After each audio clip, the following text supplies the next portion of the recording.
Allegiance.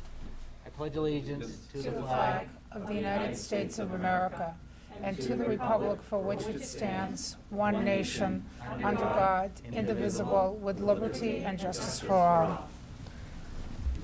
Thank you. This meeting is being live streamed by Chelmsford Telemedia and posted to the CPS website for interested community members to access and watch. Although we're not allowing for in-person public participation, interested community members were encouraged to submit their names and addresses to Superintendent Lang if they wanted to participate remotely under the public input portion of our meeting. During our public input session, anyone who has joined us through the GoToMeeting platform and expressed an interest in making a comment will be recognized by the superintendent and allowed to speak.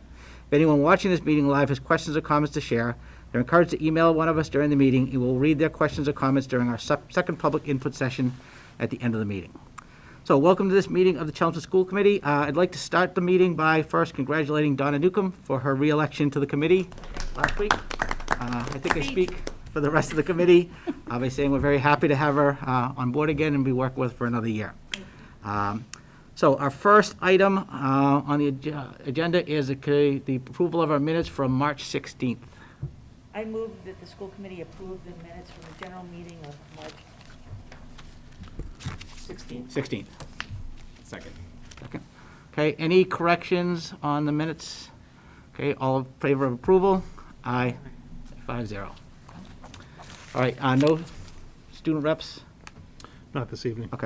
Okay, so any good news? Yep. So we have lots of good news. We have our sports and after-school programs. They've been able to have some of their senior nights with different celebrations based on the sport or the after-school organization. And you'll see many of these senior evenings showcased on our social media and on our website. The CHS debate team has been very successful. They have students that have been competing nationally and also some that are getting ready to compete with the UK in their competition, so that's huge. Student Council just ran their first leadership conference, and Congresswoman Trahan and Arun Venugopal, who is an alumni of Chelmsford Public Schools, were the keynote speakers. Senior class elections are happening for the class of 2022. And it's a little different this year. They've been using their Google Forms to be able to get their information, and also the TV club has been working with the students to do all of their speeches, and then they can broadcast them during their plus block rather than doing them live that they used to do in our Performing Arts Center. So a lot of that stuff has changed, but they're still moving along. The Civics Club, in cooperation with the TV Club, ran the Select Board Candidate Debate Night, and it was televised, and it was geared towards students. That got a lot of accolades. I think people were very excited to see, their own students being able to run this. And our K through 4 students, they have kits that are organized for science, and they've been delivered to the room. So what's going to happen is they're going to be doing their planting part of their curriculum, and they're going to be growing things like rye, wheat, barley, broccoli, radishes. That's just to name a few things. And then all the students receive sunflowers so they can spread some happiness. So you see a lot of sunflowers happening around the schools or at their homes. That's what's happening. But our 4th grade students specifically, they received shrimp eggs, and they're going to be hatching shrimp at home. And that should be interesting. I can't visit those homes. And then it's Space Week at CHIPS, and those teachers and students have been preparing, so we've had an invite to go down and see the Space Weeks. I'm going to go on Thursday. I believe Dr. Lang will be heading down there on Thursday as well, so we're very excited to see our students at the CHIPS program. And I know we're going to be talking about return to school tonight. There's a whole section on there, but we just wanted to give a big shout out to Brian Curley and the entire custodial team, which is Charlie, Chris, Matt, Sean, Gabby, Tom, Al, Glorivive, Nico, Cheryl, and Adam for not only their hard work through this school year, but just this has been a heavy lift, no pun intended, trying to get everything into the classrooms and get everything ready for the elementary students who are in, but then our middle school students who are on their way in. And not only are the staff preparing for back to school, but students are preparing as well. And Parker Middle School Pride reps are busy getting ready by decorating the school. They've been planting after school, nice beautiful flowers, and then sidewalk chalk, all to greet their peers coming back into the building. So lots of good news. That's nice. Anybody else have any good news, Donna? There's some good news. The Chelmsford High School a cappella groups, the Thursdays and the Crescendos, participated in the ICHSA Northeast semifinals. The Thursdays placed first, so they will advance to the finals. The Crescendos did not, but had an outstanding performance nonetheless. From the Thursdays, Jackie Pottle received recognition for Best Solo, and Josh Timmons for Best Vocal Percussion. Again, I'd like to recognize the efforts of Amanda Rader, because these kids have done a tremendous amount of work under difficult circumstances. And it is really worth people checking out their performances on YouTube. And I don't know if we have them posted on our website, to see, because they're just really outstanding. Yep. Great. Very talented. All right, anyone else have anything they want to share, good news-wise? Okay, all right, so we're now on to our first public comment portion of our meeting. I believe we have no in-person requests. No, no one had reached out to me to be able to speak live themselves. Okay, I believe we have one Okay, email I on. have one email. It's from Cynthia Dorman. She said, I'm writing to you regarding the high school bus service this year with regard to return to full in-person learning on May 3rd. I'm very concerned that the continuance of shuttle buses is a detriment to both students and families who are struggling to transport their students to school. When the shuttle buses were first announced, I immediately signed my student up. I was also shocked to learn that many days he was the only student on his bus. On a few occasions when I drove him to CHS, I was also shocked to see the abundance of students being driven to school. This is not right, as students should be taking the bus. However, in order for buses to be utilized by students every day, is for the regular bus routes to resume to full in-person learning. Currently, the closest shuttle stop is 0.8 miles from my house, which means that I still must drive my student to the shuttle stop in the morning and pick him up in the afternoon. This is a slight improvement instead of driving him to CHS, which is a distance of 2.4 miles. I'm sure that many parents, myself included, have work obligations that make this drop-off and pickup schedule both challenging and unnecessary. If the bus routes return to a normal routine of drop-off and pickup near students' homes, this issue could be easily resolved. I'm in the process of returning to work full-time and am struggling to understand how the school committee and transportation coordinator are able to offer full bus transportation to elementary and middle school students, but not high school students. This is not equitable and places an unfair burden on parents whose younger students take the bus, but not their high school students. Therefore, I implore you to examine my concern and advise how this will be addressed when full in-person learning resumes on May 3rd at CHS. Thank you for your consideration. Respectfully, Cynthia Dorman, 5 Douglas Road, Chelmsford, Mass. All right, anybody else have anything for public comment? Okay, all right, so we're going to move on to new business. So at this point, we're going to have the reorganization of the school committee. So I'm going to turn it over to Superintendent Lang to Sure. run those And proceedings. just on Maria's point, we will be talking about transportation later in the meeting. Yes. So there will be an update on that. Okay, thank you. Yeah, thank you. So typically, annually, after the town election, the school committee would convene to swear in the new member, and we would have a reorganization meeting. This year, we had an uncontested race. Again, congratulations, Donna. We're happy to work with you again Thank you. on the committee, so we didn't have to have that separate meeting. So this evening, we're going to start out, we elect a chairperson, a vice chair, and a secretary. And then after a chairperson is elected, I'll turn the meeting back over to whoever the chairperson is. But at this point, what we would do is open up for nominations. Any committee member can nominate someone on the committee to serve as chair. We'll go around, see how many nominations we have, and then ultimately, if we have more than one individual who's been nominated, we would do a voice vote. So I'll help you with that. So at this point, I would open up the floor if anyone would like to make a nomination for anyone to serve as the chair of the school committee for this next year. I'd like Mr. to Doherty? nominate Dennis. All right, we have a nomination for Dennis King. I'd like to nominate John Moses. We have a nomination for Mr. Moses. We have any other nominations? Okay, so what we'll do is just go around in a circle. We'll do a voice vote. So you'll actually just name the individual that you're selecting for the position. So John, if you don't mind, we'll start with you. John? So we have one vote for John. Jeff? Dennis. One vote for Dennis. John? I'm going to vote for Dennis. All right, 2 votes I'm for voting for Dennis. Dennis.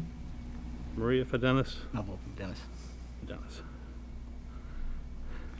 I will, like, I obviously change my vote to Dennis. Okay, so Thank you, we'll John. do a friendly amended vote. And so Dennis will assume the chairmanship for the year. Thank you very much. Thank you, Don. Thank you all. Nomination. Congratulate you and turn the meeting back over to you. Great. All right, next up, we have election of the vice chair, so we'll take any nominations for vice chair. I'd like to nominate John. Okay? Any other nominations for vice chair? Okay. Seeing none, all in favor of John being the vice chair? Aye. Okay, 5-0 on the vote. Finally, we need to have a new secretary. So I nominate Jeff. that was really quick. That was like a race. Quickly. Okay, so any other nominations besides Jeff? Okay, all in favor of Jeff being the secretary? Aye. Okay, 5-0 on that vote. Okay. All right, thank you all very much on that. Okay, next up, we have a report on state funding by Yes, Mr. Hatch. we actually, Roger Hatch is joining us remotely this evening.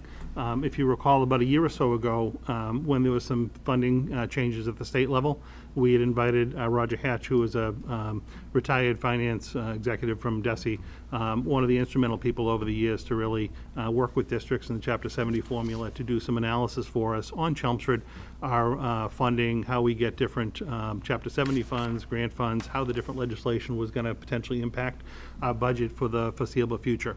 So Mr. Hatch had put together a report and came and shared it with us last spring, and we included that as an appendix in our budget book. And I actually got several comments at town meeting that residents were happy to kind of get that background information and be able to peruse the report on their own. So that was very successful.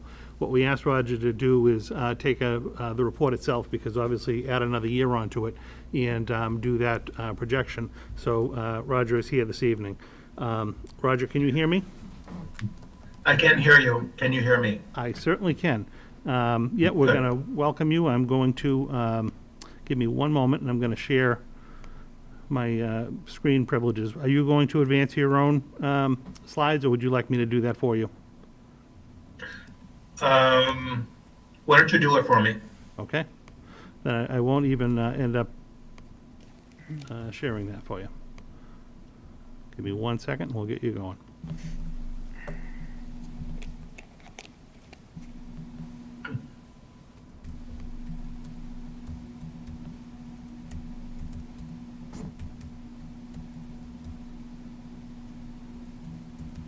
Okay, you're good to go, Roger, whenever you'd like, and just give me a nod, and I'll advance the slide for you.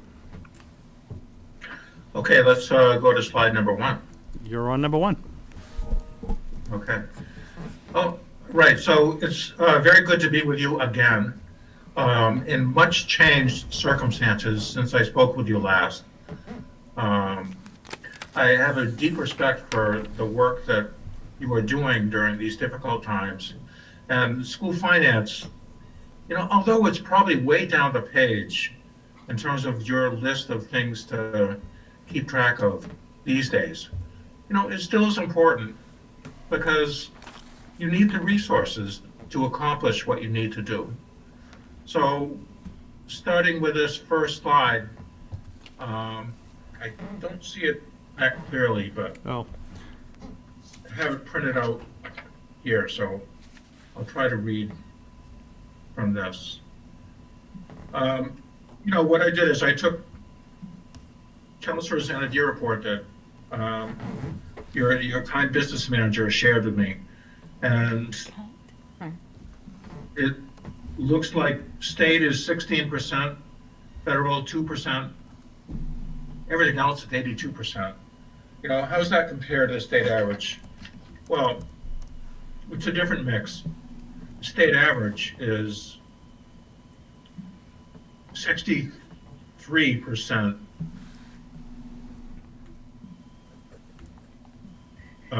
local, 32% state, and 5% federal. So, you know, but a town like Chelmsford, you wouldn't expect that to be up there in the same range as the state average. So that's where it stands.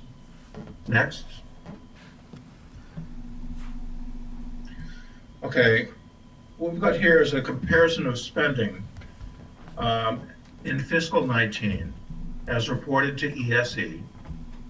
And I guess the important point here is Chelmsford spends below the state average in most categories, except for the two that I've highlighted in yellow. And just my own personal comment on this is, Some of the other districts that used to be expected to be spending too little are now spending a lot more than the state average. And so there's nothing wrong with being below the state average these days in Massachusetts. Next. Well, if you have Why, right? questions, please interrupt me as I go along. Why, yeah, go ahead, sorry, Joe. Yeah, why is it okay to be below the average with, 49% of the rest of the state? I'm just curious. Like, why is that normal and accepted? Because Chelmsford doesn't have the same needs that some of the other districts in the state have in terms of the makeup of its student population. It's very difficult to compare like a Chelmsford demographic to say, even like Methuen, Lawrence, Lowell, Haverhill. We just have a different student body. Pretty easy to compare it to Westford. No, it is, but again, that wouldn't be the majorities, I just feel like that, and I know this has nothing to do with this conversation, but that seems to be the accepted logic, that we should just take what we get and be happy because we have different needs. But, I mean, nobody's going to change anything on this call, so I made my point. We shouldn't just go with it's okay to be below average, but Yeah, I think what Roger's just trying to do was just explain where our numbers are. I think we have kind of the role, advocacy-wise for Chelmsford, and even when we're working with like our state reps and legislatures to try to bring our points in. I think he was just making the comparison point. These are different elements that like all school districts report on, and you want to get a sense for how you're spending, say, when it comes to administration or school leadership or teachers, salaries, PD, things along those lines. And this, again, just kind of is our comparable districts as well as the state totals, get just to provide some context. Yeah, Can I ask? sure. I mean, I'm sorry, just one other quick question. With regards to that, at this point, if we were to increase our spending, it would probably fall on the backs of our taxpayers because of the way the formula is right now. So, I think we have to keep that in mind. Not only are the various elements that we have to consider in this because of the makeup of Chelmsford, but, as you can see, I mean, it's 82% is local. So the only way we would increase it is to increase our taxes. yeah, it's true. Okay. Okay, Roger, I'm on Okay, the next slide for you. Yeah.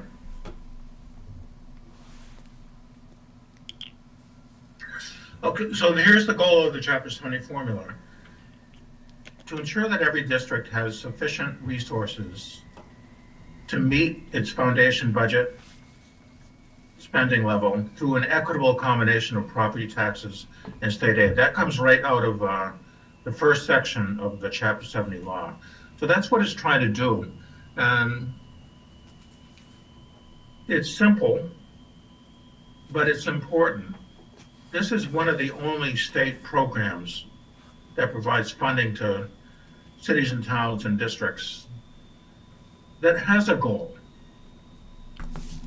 And so what the formula does, and we'll see that in a couple minutes, it actually defines what is the right mix of state and local money. Federal is not included in the Chapter 70 formula. What is the right mix of state and local money in that particular year based upon the particular mix of kids who happen to be enrolled there that year? Next. So, really, the formula is much simpler than people think it is.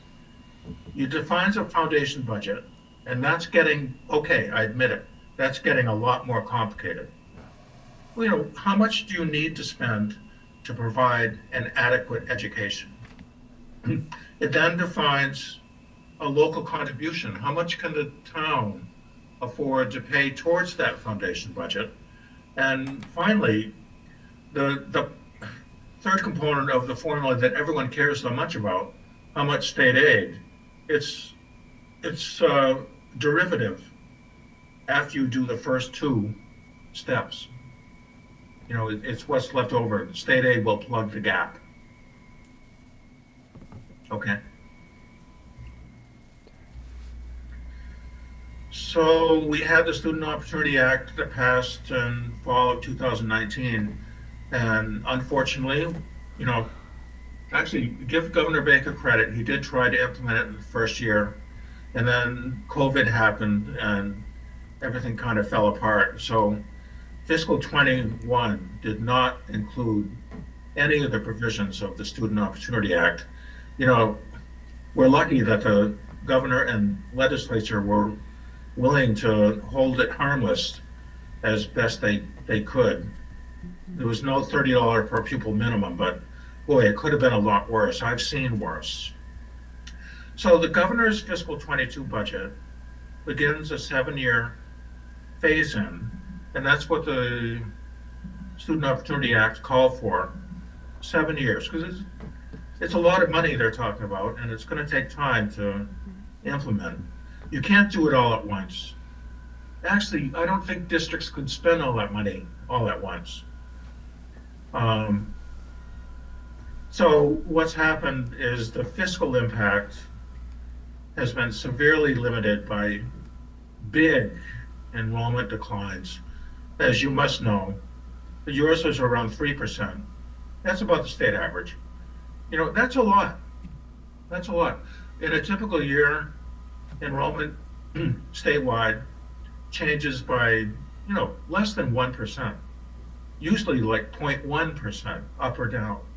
So, you know, what happened during the pandemic was a complete sea change from what has normally been happening.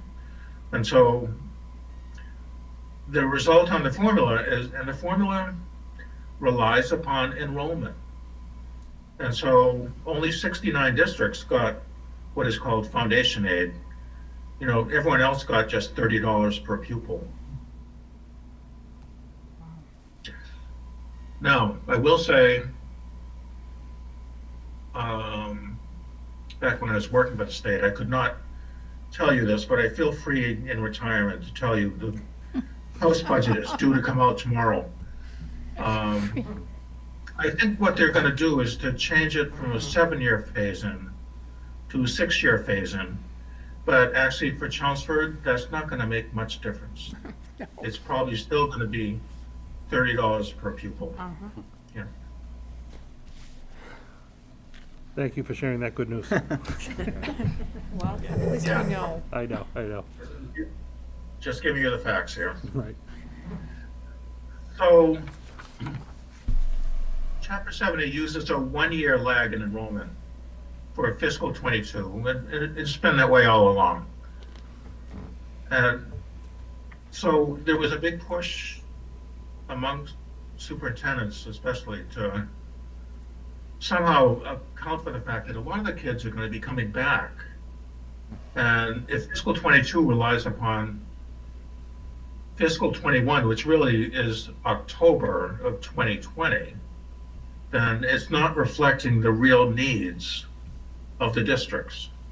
I don't think the legislature is going to go along with that, but I think the legislature may provide some relief in the form of foundation, what is sometimes called pothole aid, to address enrollment issues.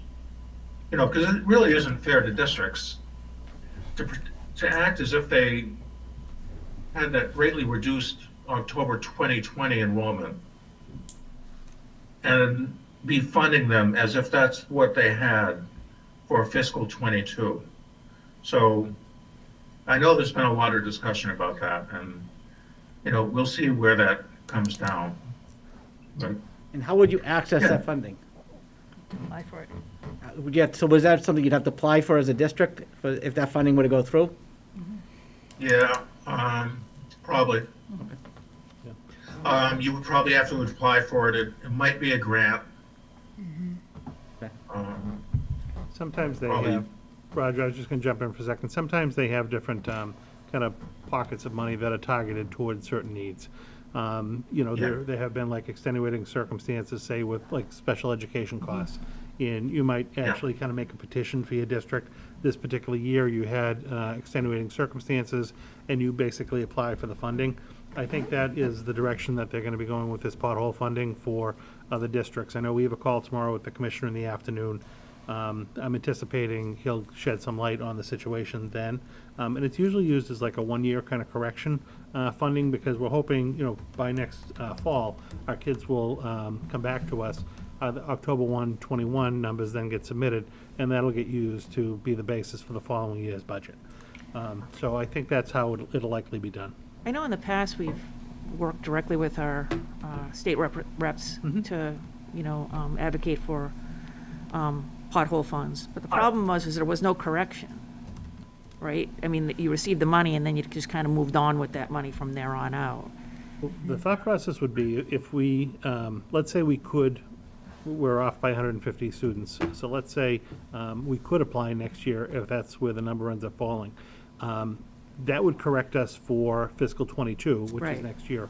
But then we would assume the students would come back to us. Right. They would get included in our October 1 number. Okay. And then for the following fiscal year, they'd be baked into our Chapter 70 formula. Okay. So the correction would have happened. All right, So the gotcha. pothole basically is providing kind of like a safety net for next year, and then we would normally be back on track for the following year. All right. It just seemed like that there was a period of time when the safety net never went away. No, I wholeheartedly agree. I think, but that safety net was more, say, like on the special ed cost. Okay. Here, it's more like an enrollment-driven issue. Okay. In all districts, I mean, everyone I've talked to who's kind of experiencing this, even on our own numbers, I forget the exact number, but like we had more than twice as many students Right. go with homeschooling Yep, I this year. remember, yeah. So we're already seeing those students start to come back because now we're moving to full-day programs, and they can do that, but they'll now be included in our October 1 number next year, Right. which will help us for the following year. Yeah. Sorry, Roger. No, sorry about that. You can keep going. Okay, next slide. So, Chapter 70 uses what is called foundation enrollment. And this throws people sometimes because they're used to counting the kids who are there in the seats in their school, at least in olden times. This is more complicated because it counts the kids that a town is financially responsible for. So it would include locally enrolled kids. But if you're sending kids out through school choice or charter schools or tuitioning them out for special ed, non-resident tuition, whatever the reason, those kids are your responsibility. So they count in foundation enrollment. The foundation enrollment is intended to measure what is your fiscal responsibility. So it would not count kids who are coming in if you have school choice, which you do. Okay, next. I didn't include the last phrase on that Yeah. slide because it's so complicated. Actually, the choice kids coming in, excuse me, if they're low income, you get credit for the low income component of the enrollment, but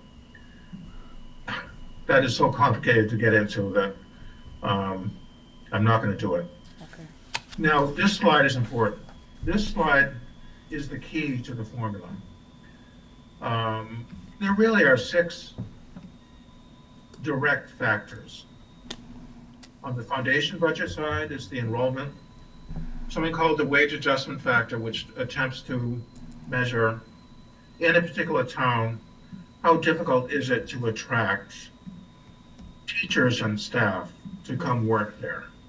And even in tiny Massachusetts, there are big differences geographically in those costs. And so we're one of about 6 states that has this sort of wage adjustment factor included. Nobody is less than 1. Chelmsford used to be a lot higher. Chelmsford is at 1%, so 100%, I'm sorry.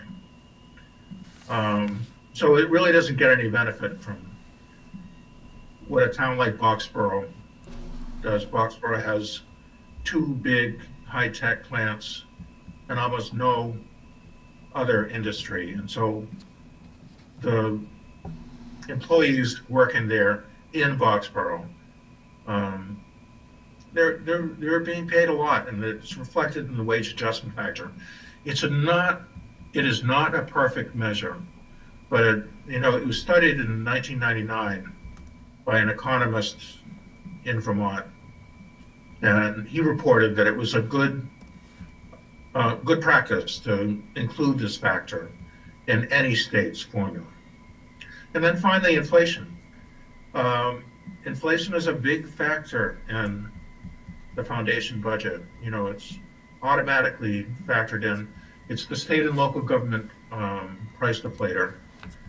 So the basket of goods is what state and local governments typically buy. Now, on the other side, the local contribution. Property value is what everyone expects to be the main component of the formula. But income, again, not all states use income.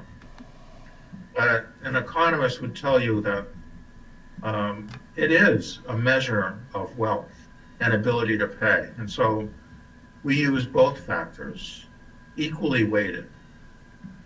And finally, there's the municipal revenue growth factor, which is calculated by the Division of Local Services at Revenue. And, it's usually around 3 or 4%. And it attempts to measure what cities and towns can raise under Prop 2.5. Next slide, please. Roger, Yeah, I can just- I ask a question? Actually, I want to make a Go point to ahead. John about, Mr. Hatch, I think the last time you were here, when we took a look at some of the surrounding towns, and John, to your point, Westford being one, their assessed property value was less and their median income was less than Chelmsford. And I think that was part of Yeah. what was contributing to the disparity in the amount of aid that we were getting. So I don't know if that's still the case, but I know that that was the problem before. Well, I did not look at that to update the analysis, but I'm pretty sure it's probably the same. The big difference between Westford and Chelmsford is Westford has a much younger population. It's really in the top 10 in the state when you look at foundation enrollment compared to population.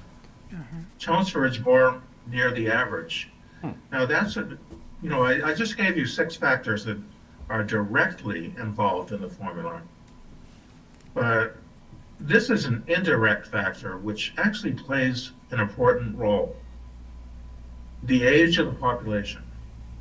In this state, we range from like 26% of population being kids that have to be publicly educated, down to 4%. That 4% town, they might have a low property value and income, but it sure goes a long ways towards educating its much lower student population. So I didn't want to harp on that in this year's report because, it's about the same. Westford has a younger population relative to its total population. And that's the way it is. That gives it an advantage in its Chapter 70 calculations. You had something? Well, if you could dwell a little bit on the wage adjustment factor and the income. Because, as the town plans for its future as a whole, when we're looking at this, we're looking communities that have higher incomes get less of the wage adjustment factor. Is that the wage has less play in the formula? Is that right? Yeah, it's based on the wages paid to not residents, Right. but people who work in the town. That's how it gets reported to the state. Which is very interesting because that can be a very different thing. The folks who Yeah. actually live in the town and work in the town, both, and those who, so And I think that that's another thing that also impacts us differently as a community. We may have less folks who actually do both, work in the town and live in the town. And that has an impact. It's a pretty large one. I think that that's decreased. I haven't looked at that statistic over the years, but that appears to be changing a bit in Chelmsford. It is changing, Yes. because I remember Chelmsford used to be quite high. It was above 100%, and so we got a benefit in the Right. foundation budget Yeah. because of that factor. Right. You know, if you're like Boxborough and you're up in the 10 to 12 to 14% range, that's a huge benefit to them. Yeah. And Chelmsford used to be higher than it is now. I That's didn't look at that data in this particular report, but I did a couple of years ago. Yeah. So I know it's fallen. It's fallen. You know, what does that mean? I don't think it's anything you're doing. In fact, of those 6 factors I just showed you, there's a danger that you as school committee members might feel like, what are we doing wrong? I was a psych major, and I had plenty of opportunity to use that skill in my work in school finance, because that's the first knee-jerk reaction that committee members, whether it's finance, school committee, selectmen, whatever, what are we doing wrong? You know, if you look at those 6 factors, there's almost nothing you can do to change them. Right. Right. You're gonna change inflation? You know, no way. So, don't despair. I mean, the numbers are the numbers. That's a good point. Okay, next. You know, one Can't second. see the slide. Yeah, tell them 1 Yeah, second. I just need 1 second. My connection to the room went down. I'm just trying to get back on again. Up to that moment. Okay. We were doing so good. Up to that moment. You had to ask the question. Okay. Is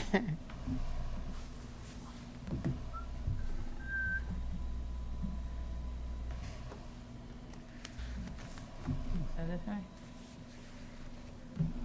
While you're doing that, can I ask a question? Sure. Thanks. Mr. Hatch, when we saw the change in educational funding back in, for 2019, didn't they make some adjustments to the formula back then? And it was the first time it had been done in years. Like, I think the last time was Oh. what? I don't know if you know what I'm referring to. Is it true, though, that the next time that they're going to take a look at that formula is about 10 years from 2019? And is there anything that you think that we could do to encourage our legislators to review the formula, you know, maybe in 5 years, say? Sure, the formula should, well, it's always being scrutinized by various individuals who are close to it. Legislators as well. They don't need a commission to look at it. You know, they look at it to see how it's working for their particular districts or Okay. for the districts in You general. want to send it to me? Are they required Okay, to look, so- I'm sorry, are they required to No. look at it sooner, though? Hold on. You know, I'm not sure, I thought it was every 10 years that they had agreed on. I could be wrong about that, but is there anything we could do that would require them to look at it sooner?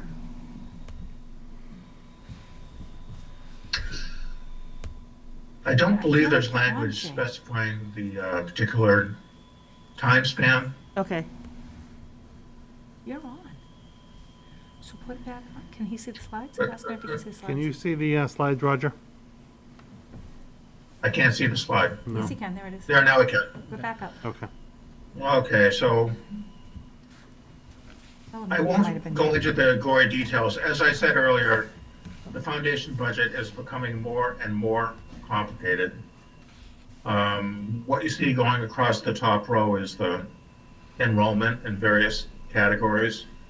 But then to the right, you see what are incremental enrollment categories. And actually, the special ed in district and tuitioned out, those are assumed numbers. So unlike some states, we actually assume that 16% of the kids are in special ed. And in the case of out of district, we assume 1%. So your particular district might be different from that.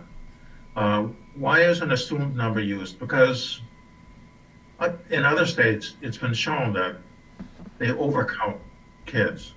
In fact, they'll place kids in settings that just to get the money. So this way it applies equally to all districts. And then the English learners, they're an important category. They definitely cost more money, and the Student Opportunity Act does provide extra funding for that category. And most of all, low income. The low income category in the Student Opportunity Act, when fully implemented, it's going to give about double the foundation budget for a regular ed kid if they're in the low income category. That's a lot. That's a lot. So that's rapidly becoming the most important category in the whole foundation budget.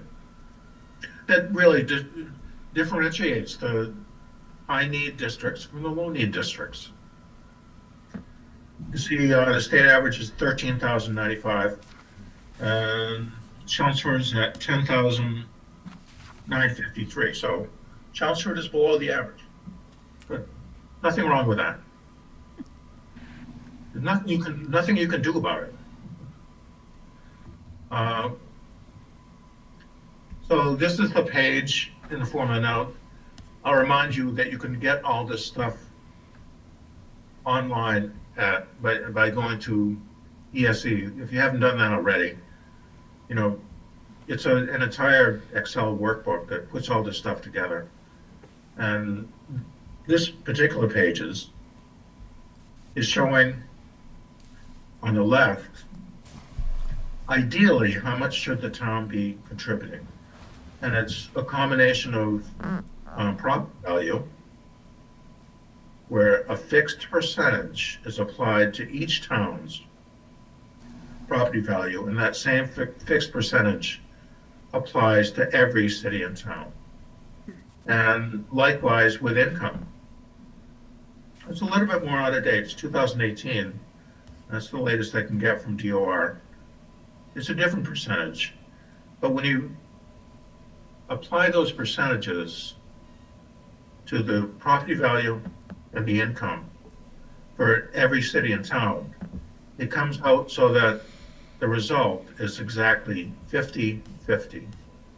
So it's equally shared between property and income, even though in the case of some towns, you see what happens with Chelmsford, it's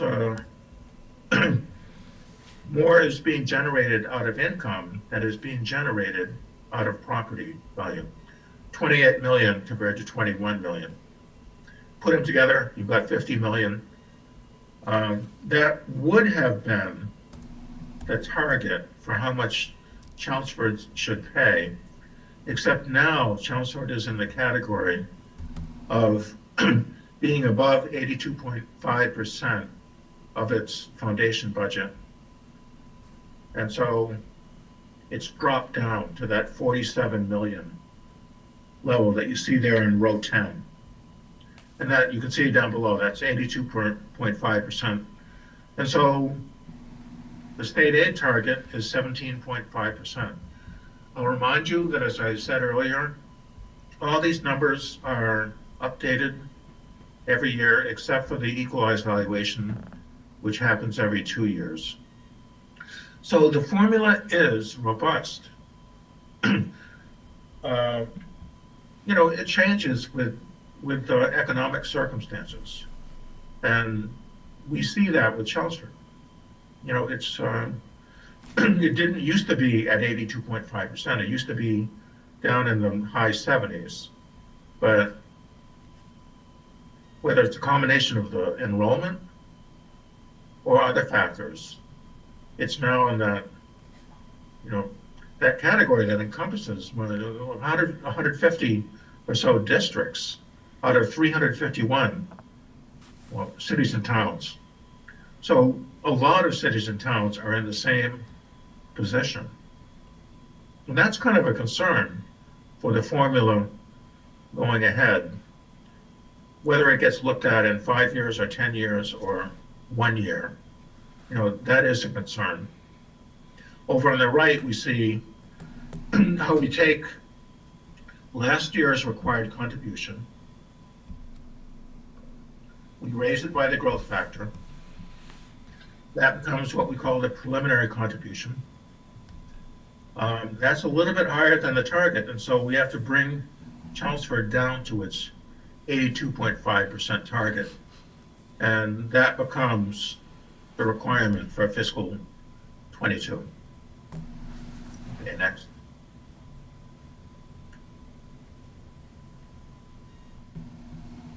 So I've seen cities and towns that show a lot more volatility than what Chelmsford does, but still, you can see that for quite a long time you were being required to spend more than your target, and your target was lower than it is now, slightly, not a huge amount. But in recent years, your target has become higher than what you're being required to spend. And you see, if you just look at those last 4 years, you're getting closer and closer to your target, to the extent where right now in fiscal 22, in the governor's proposal, Chelmsford is at its target. Okay, next. This slide simply shows that you have to split the required contribution between Chelmsford and Neshoba Valley, because you're responsible for kids at both sites. Next slide. Now, here's the aid calculation.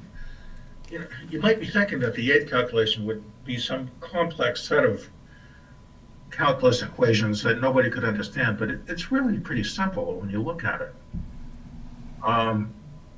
It's what you start on the left with, what did you get last year?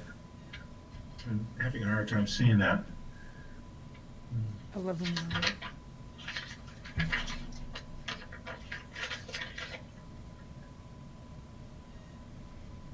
I can't see it on my printed out. It's PowerPoint either. 11,199,428. Yeah, okay. So that becomes the base.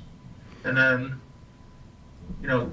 we've calculated your foundation budget. Now, we didn't spend much time on it, but in that previous slide, we were splitting the foundation budget between Chelmsford and Neshoba Valley. So this is just the local district's foundation budget. And then the required contribution gets split up too. And so the foundation aid amount is actually, if I can see it, it's less than, I can't see it, even with my glasses, I don't think. Yeah, about 9.5 million. Yeah, so that's lower than what you're already getting, and so Chelmsford is got plenty of company. That's in the situation where you just get minimum aid, $30 per pupil. So the key, when I look at this sheet, is over on the right, where it says required percentage of foundation. And I know from having studied it that Chelmsford is is above 100%. And until you get to 100%, you're not going to get foundation aid. Foundation aid would bring you up to foundation budget. But Chelmsford is so tantalizingly close to being at that 100%, where it would get foundation aid, that for some of you it may be frustrating. You know, it's been a while. I looked at the numbers. It's been more than a decade since Chelmsford got foundation aid. But that's really the core of the formula. The fact that you're not getting it means you're already getting it. You're already getting more aid than what the formula says you should be getting. So that's a hard pill to swallow for a lot of cities and towns. I've tried to practice saying it gently to districts over the course of my career. The fact is they're already getting more aid, but in your case, not a lot more aid. So it wouldn't take much. And in terms of enrollment, inflation, the changes being put in place with the Student Opportunity Act for low income, for English language learners, for guidance, psych, for the benefits.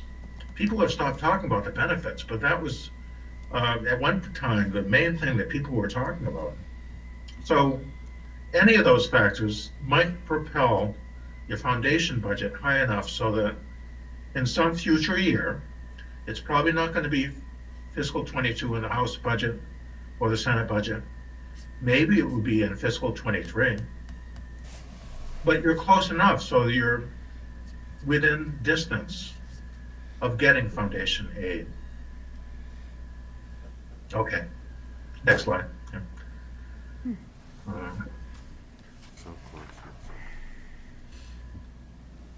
This shows the history of, well, going back to fiscal 07, which is the first year in which we had this methodology for determining what is the right amount for the state to contribute and what is the right amount for the town to contribute.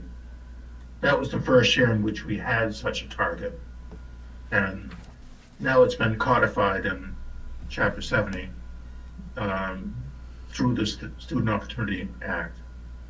Yeah. You can see the Chelmsford's getting a little bit more than what their target aid is. But the formula is robust. It changes with enrollment. And this shows a lot of districts are just getting minimum aid.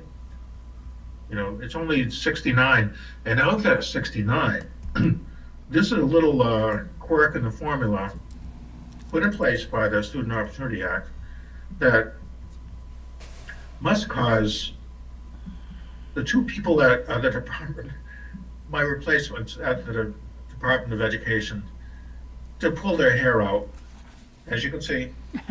Sorry. They have to run two formulas.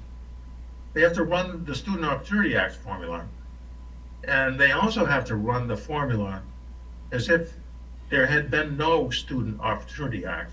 And that's going to go on into the indefinite future. So it's twice the work for them.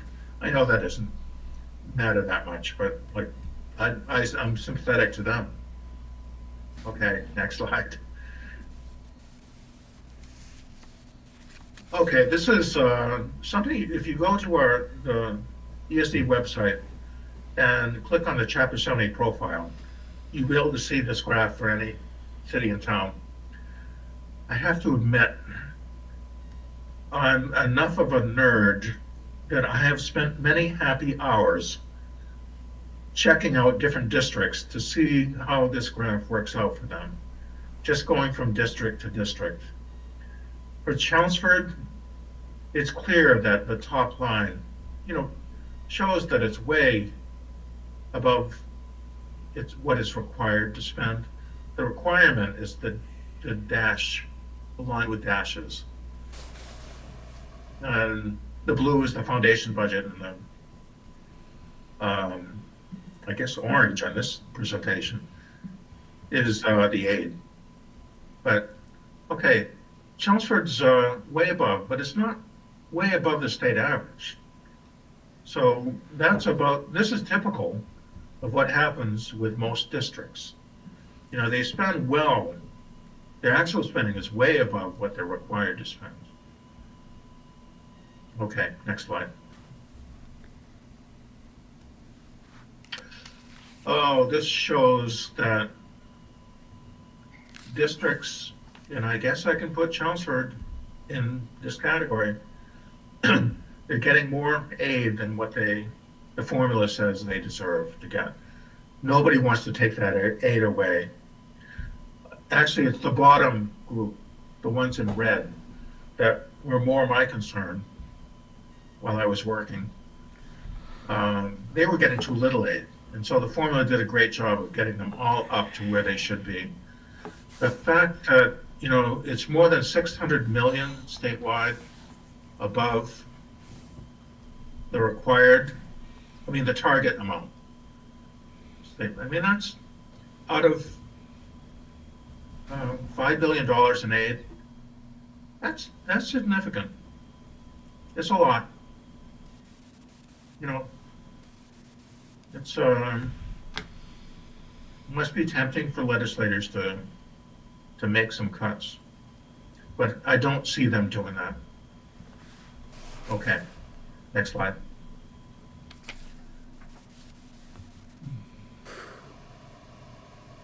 Yeah, you can see from this slide that most districts get way more aid than, of your comparison districts, most are getting more aid than what the formula says they should be getting. There are only a few that are right on target.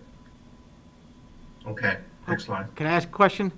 How come like Yeah. how come like a Barica, which is very similar, foundation budget looks same, very similar to Chelmsford, why is their actual aid so much higher than ours? There's a good question. You would have to, I don't have the numbers in front of me, but first of all, Bill Ricca is not exactly the same as Chelmsford. They might have a different mix of population, but it's those 6 factors that are at play. And you could look closely at them. I'd encourage you to do that, to go into the formula, and all they have to do is type in Bill Ricca's code 31. It's a sad fact that I happen to know all these codes by heart. And you'd see like what's driving their aid. Because I know we always compare Yeah, ourselves to Westford, but, you know, Barica's right next door and, you know, And I bet it's going to be for the same reasons that we talked about. Median income, yeah, assessed property It's gotta values. be. yeah. I do. You know, the thing about the formula is, as I said, it's robust. It changes with economic circumstances. I don't know what factories have moved in or out of Bill Ricca Right. recently. You know, it's impossible to keep track of all that stuff. The best you could do is deal with the numbers that are provided to you by, you know, DOR and the other agencies, and try to keep up with it that way. But where is Bill Ricca here? Oh, yeah, they're getting way, way more. I noticed. Right. Look at that. Okay, so that's probably something from, you know, Bill Ricca in the past, I do remember, in the distant past, it was getting foundation aid. So maybe their enrollment's gone down. That might have been as far back as before fiscal 87, 07, when there wasn't a target. But I do remember Bill Ricca used to get foundation aid. Yeah. And, you know, once you get it, you know, except for the few years when we've had cuts, you know, you That's what keep I'm it. So, that's what's happened with them. So that's the issue, once you get it, you don't get it, lose it? Yeah, 10 years. that graph we just looked at, you don't have to go back to it, but, you know, it's more than $600 million in extra aid, if you want to term it that way, statewide. that is going out through the formula. Yeah, that's the one.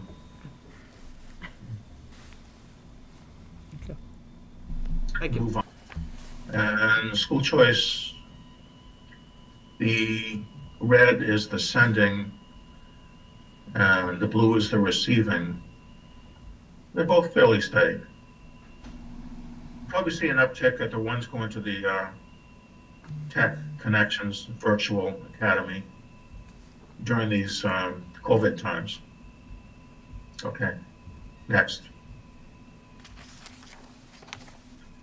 And at charter schools, I don't know if that's a big issue there in Chelmsford or not. You know, it's 111 kids in fiscal '21. Okay. I'm done with this slide, yeah.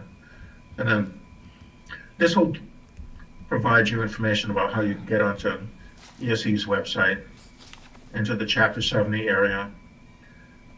I'd encourage you to, you know, when you've got time in your hands, you must be so occupied with everything else going on in the schools. I can't imagine, you know, it must be such a difficult job. So for me to suggest to you that, yeah, you ought to go on the ESE website and download the complete formula spreadsheet. Maybe that's a bit of a bridge too far. But, you know, it's there if you want to look at it. Anybody have any questions? Can we go back to the first slide? The very first slide? First slide, yeah. The very first slide Yeah, of the show? pie chart, yeah. Yeah. So, I mean, I'm certainly glad that we, you know, saw some changes. I mean, 26 years was far too long. I get with the 6-year rollout, maybe 10 years isn't too long, but I sure as heck hope we don't go another 26 years before we evaluate where things are at. But when I take a look at this particular thing, and I don't know if this is typical for towns, where 82%, you know, of our revenue comes from our taxpayers, and only 16% comes from state and 2% from the federal. I mean, I guess, is this typical? And is there anything that we can do to not continue to burden our taxpayers, you know, with... Well, this is not atypical. You know, in the wealthiest towns, you'd see even a higher percentage coming from local, because that includes not just Chapter 70, which really Chapter 70 covers the operating budget, but that slide we just looked at, I took what Joanna gave me and, you know, it's everything. Yep, It's capital, okay, school building assistance, everything. all right. You know, so it's not atypical. Yeah, what can you do to,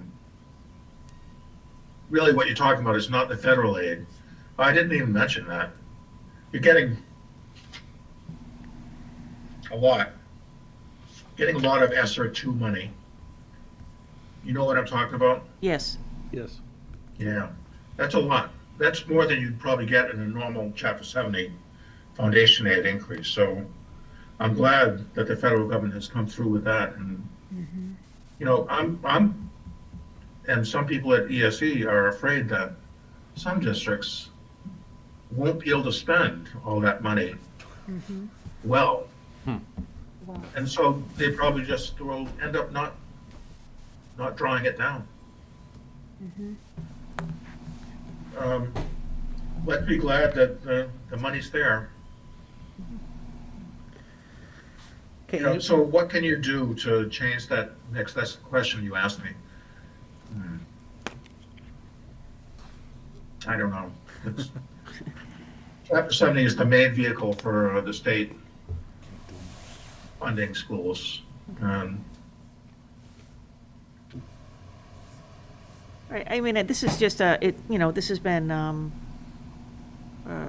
think, a source of concern and conversation for many years. You know, at least 16 that I'm aware of. And so, you know, I think, you know, people often say, well, you know, we need to do something about Chapter 70, and I think we need to be, realistic about what it is that we can do. Because, and if it's not an option, then to be able to explore other options.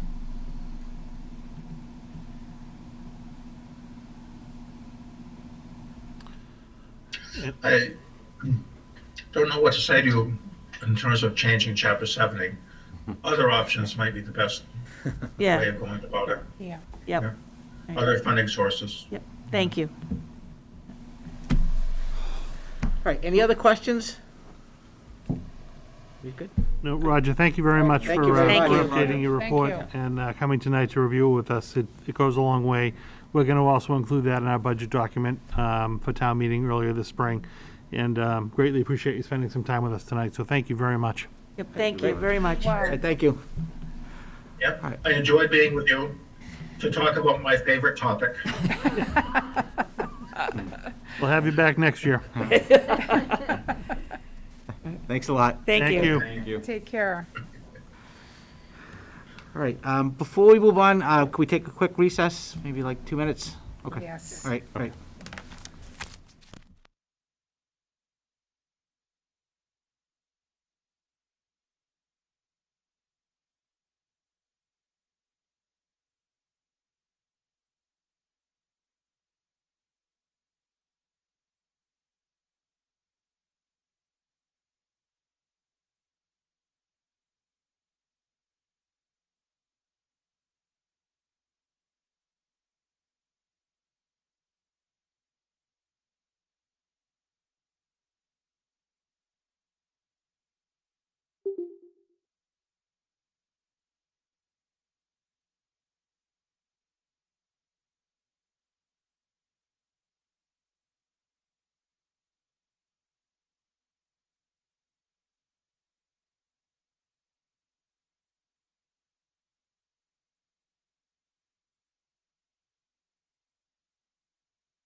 For me, it was good to have Mr. Hatch back. I think it just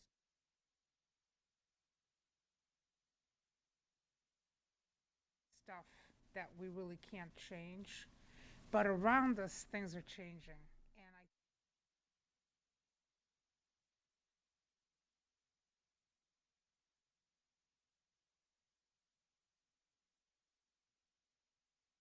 in a town, and it's a town that is undergoing quite a bit of change quickly. Although the formula doesn't move as quickly, those factors that Mr. Hatch mentioned, and that we need to go back to all the time.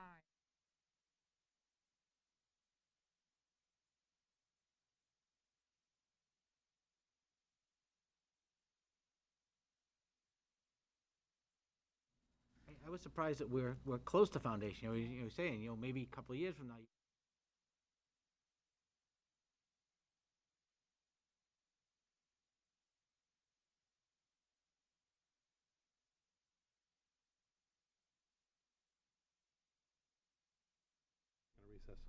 Okay, we're just back now. We're You back. gotta bang a gavel. We're Oh, back. sorry. It's not officially bang the gavel. So again, I was saying just that I'm surprised how close we are to, that 100% or whatever, less than 100% to foundation budget. Yeah. It always seems like that was a target way, and that we're closer now, so. So are we just back now? So my We're back, comment? we're back on the air now. So my comment essentially was that, for me, this was really important to have Mr. Hatch back, because it puts in perspective I think for me as a committee member, that anything we do here, we're not doing in a vacuum. We're doing it as a part of a town that's continuously changing, and that changes are happening pretty quickly. And then to Dennis's comment about, we're pretty near that. And it was kind of interesting to see how near we are to that. So there we are. Yeah, he's just, by the way, I mean, he's a great resource to us. I had worked with him, previously for a lot of years, and he's one of the kind of financial experts at DESI that really understands the trends, and just, as you can see, he just enjoys doing the analysis and whatnot. So he spent a lot of time 2 years ago putting a thorough report together for us, and we thought, let's engage him to every year, just kind of take the new data and be able to update that for us and keep us, on track. So he's, again, a great resource. We were happy that he was able to do that again, and it's a partnership that we hope to continue for years to come. Well, with 82% of the budget being locally funded, I think we owe it to, Right. the people of the community to constantly review this to see what else can we possibly be doing. Does the And, one of the things, I know that you're involved with the Economic Development Committee, I think that kind of highlights, the need for trying to really, develop the commercial aspect of our town so that way, It's really interesting when you go to those committee meetings, how the town is changing and quickly. And by the way, we're getting the cafe by the end of the year. Oh, yes, That that's was right. from the last committee meeting. Oh, really? It's supposed to have its Which one? grand opening. At Parker. The cafe that's Oh. also in Burlington. Oh, were and you in talking Ashland. about Press Press Ca- Cafe? Oh, the Yes, press by cafe is the coming. end of That's the way year, more important than with the a Park one. drive-through. But those are all good things, but I think you start to see that in the planning for the town, a lot has happened in the past 2 to 3 years with Route 129 and what's happening with those buildings. And so that discussion about, what folks are they living here and also working here and making that income and returning it to the town regularly? Those are all discussions they continuously have on how to, be generating the revenue that the town needs, which we're a part of. And the school system is one of the biggest selling features for the town development groups when they're looking for tenants for those buildings and rehabbing those buildings and commitments to the town. So definitely, we're not operating in a vacuum, and one has a lot to do with the other. Agreed. All right, anything else on? Okay, great. All right, so next up, speaking of finances, DESI audit results. Yes, thank you. Just wanted to share with you, as you recall, the town has an external auditor, Powers and Sullivan, that on an annual basis do the financial audit of the town's books, and then they obviously do the financial audit of the school department's books. And so just want to, thank and congratulate Joanna and her staff again. We had another finding-free audit for finances. A lot of work goes into this behind the scenes. This Yay. is Good job. multi-years Very much. running at this point. But, we had another great audit from Powers and Sullivan. This is for fiscal year 20, which ended on June 30th, 2020. We provide that to you. I also send a copy over to the Finance Committee, just so that they can track our work. But it's just another great, I think, kind of piece of work that Joanne and her group do. So thank you very much for doing that. I just wanted to share that with the committee. Right. Is this like, 3 or 4 years in a row? No findings? Close to that, Yeah, at least, yeah, at least I think. yeah, that's great. On year 5, you get a no findings award. We'll have to do a plaque or something, Yeah. some kind of That little would be pin. classic, The yeah. Monopoly finding. dollar. Yeah. Good. So just sharing that with you. It's excellent. All right, any questions on the audit? Okay, all right, next, an update on the HVAC. Yeah, just a quick update for you on HVAC. I know we started talking about that. We started talking about this topic this fall. We had an update in December, and then I believe we had another update in February. But the town and school department have been working all heating season on doing some upgrades to our HVAC systems in the schools. If you recall, this past year, we had done some kind of targeted analysis of airflow and filtration within the buildings. And then we decided to do a broader review of all educational spaces within the district. The town also kind of updated its preventative maintenance and response plan, so that when we do have an HVAC issue in the town, they have a new contract with a group that comes out and works on it with us. But just wanted to provide, again, an update for the committee as to where we are. So the assessment and repair work of that initial phase is 100% complete in all the buildings. Now, that doesn't mean that on any given day, you're not going to have a piece of equipment that breaks. That's always going to happen, and you're always going to respond. But the company has gone through 100% of the HVAC units in the classrooms, the rooftop units, in all the schools originally, made their repairs, and that work is complete. And I believe it was in the, I want to say January, February timeframe, when I talked to you about the next step in the process was going through and actually rebalancing all of the systems. So that was kind of the third and final phase of the work for this particular year. So all of the rebalancing has now been completed at all of the elementary schools, the middle schools, the community education Westlands building in the district. And they are basically, at the end of March, just shifted over to the high school.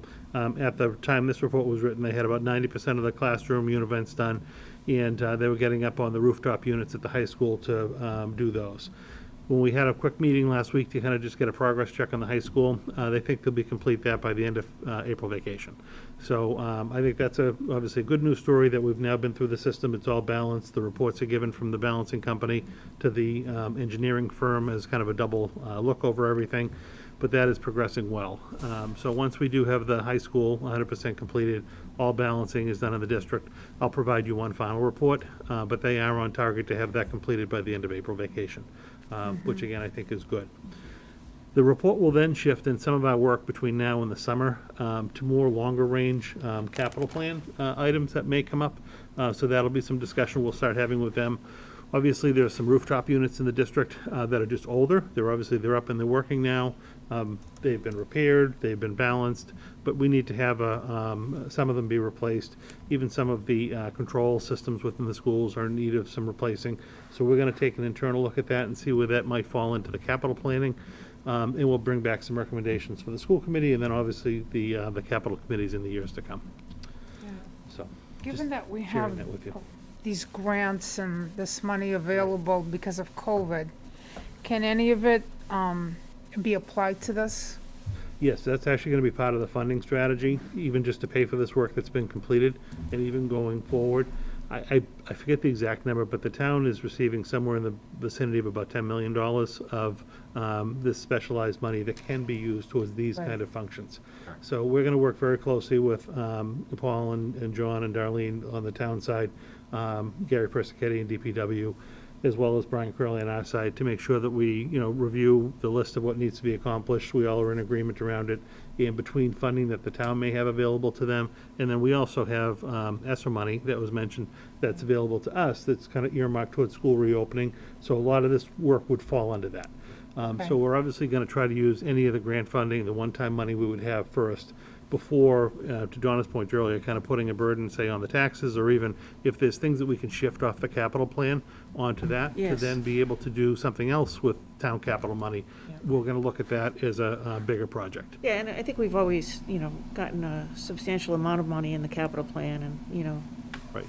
if we can find some way to use some of this money and spread the opportunity for some of the police department, fire department, library, all these other senior center, I mean, there's so many places that need things, that would be Yeah, great. well, the town's allocation could go towards any municipal building. Okay. So they are looking at that. We're just Right. kind of honing in on the school side. Okay. But no, they are looking at all the different buildings as well. And then we'll kind of convene and figure out a funding strategy for it. And I'll report back to you, kind of how that is going to look out for the Yeah, school. I think whatever we can do to assume some of that burden, it would make me feel better. These grants have to be spent by a certain amount of time? Is there a limit, like when do we? Yeah, each of the, and we can probably update this in the financial report that we'll do at the next meeting, but each of the different grants, our grants and the town grants, have different deadlines. They're well enough out in the future Okay. that it's That's not what a I was- concern. Do you know them off the top of your head? Or- For ours, a bunch of them ended, we thought that they were gonna end December 31st. So we spent them as if they were gonna end December 31st, and on December 27th, they changed the end date, but we had already had our commitments. So those are done. And then we have one that ends June 30th, and we're very close to finishing that. I think there's $3,000 left. Then the ESSER 1 ends at the September of 2022. We haven't touched that one. Okay. ESSER 2 ends in September 2023. Okay. We have not touched that one by design. We're just gonna kind of roll things out. So that's our side, and then I'm not as familiar with all the town monies. Yeah, I don't know the town deadlines off the top of my head, but they're out there. Yeah, So okay. they're at least, That's why I had a it's at question. least a 2-year cycle Okay. where we can use those fundings. Great. Yeah, which is good. So we've Yeah. got good flexibility. And even like our funding strategy has been to provide as much flexibility on the grants, that if we can assume charges, say, on the local budget, we'll do that to be able to carry the grants because they just have a better roll period. But again, I think we're all very happy with the work that's been done. The timeline has been good. I'll provide that final report for you, just so you know that we are 100% complete with the work once it's done, and we'll go from there. Any other questions on the HVAC? Just glad to see that it's being completed at the high school by the 23rd before the May 3rd move-in date. This is very good. And it looks like that's happened with the other facilities as well. Well, we went in that order. So we knew if the elementary schools were opening first, we did the balancing the elementary first, and then we did the middle, and now we're on to the high school. Good. Just because we knew we had the staggered dates for when the full return was happening. Great. Any other questions? Great. All right, return to school update. Sure, I have a little PowerPoint that I'll share with you this evening. Just covers the different topics that are listed under return to school. And we're going to start first talking a little bit about, and I did this at the last meeting, kind of what's happening in our community as far as COVID rates go. We were on a pretty steady decline from about the end of January right up through March 18th, and I think our meeting was on like the 19th. So the numbers had been progressing lower. We have had 3 weeks in a row as a town where the COVID numbers are going up. This is obviously a concern to me. I know Sue at the Board of Health as well, that we have to remain vigilant. And I keep kind of pushing this in the messaging. I understand that everyone is kind of tired and they have COVID fatigue has set in. I think the nice weather also is probably a complicating factor. I think a lot of people just want to get out and, kind of be the way they were pre-COVID, but we just have to continue to kind of hold on there as we get people vaccinated, we get through the end of the school year, and then hopefully by the time we get to the fall, we're in a better position. But we have had, as a community, some increased COVID positivity rates and COVID cases over the last 3 weeks, and that's obviously something that is concerning and something that we're watching and monitoring.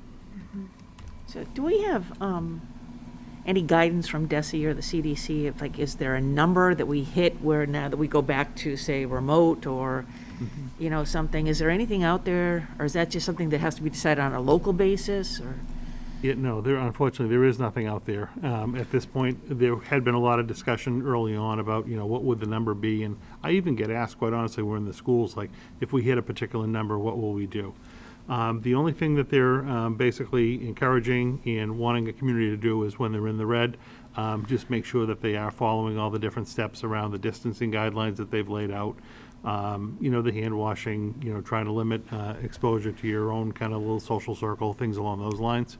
But no, at this point, there is nothing even like at a local level where they would just say, unfortunately, unless we saw like COVID spread within, say, a school community, when we have to call that into the state, we could work with the state on a one-off basis to figure out if we should, say, shut a school down. Wouldn't be the whole district, but shut a particular school down.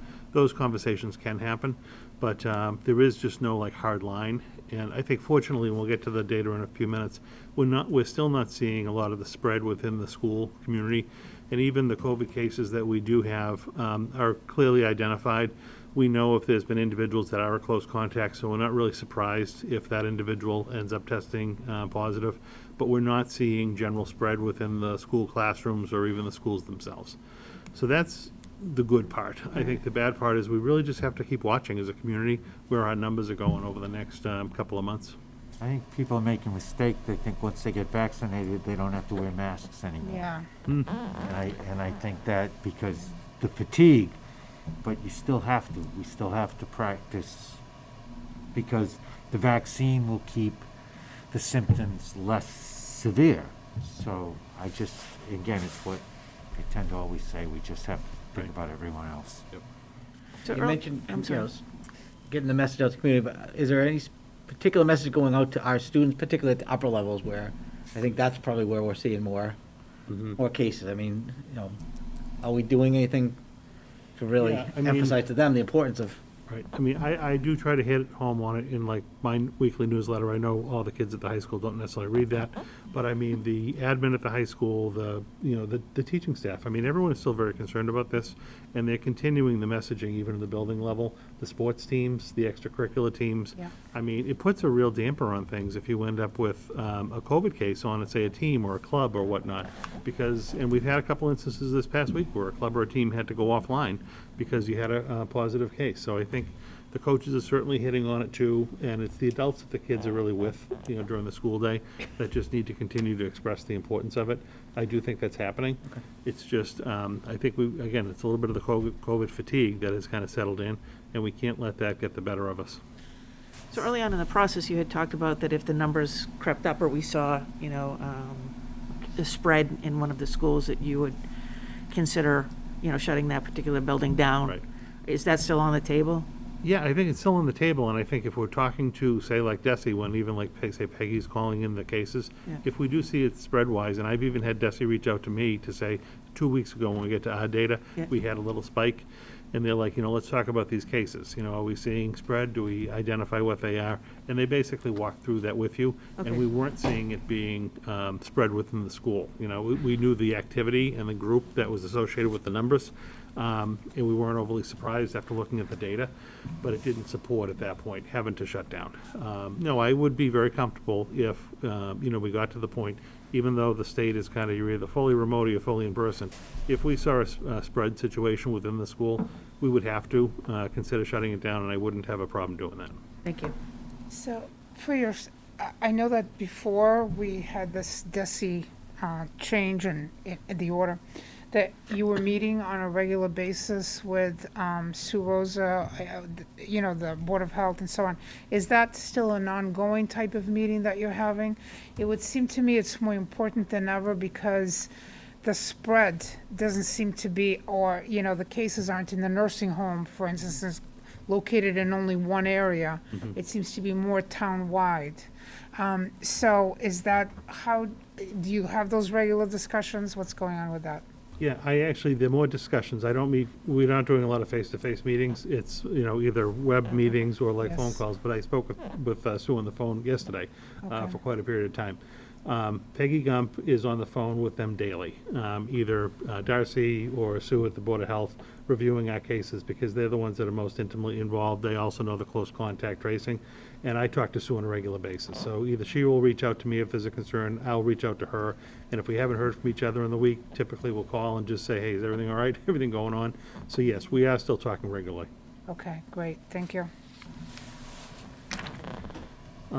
If we switch for a second, so we just kind of talked about Chelmsford in general, but if we look at our COVID data just within the schools themselves.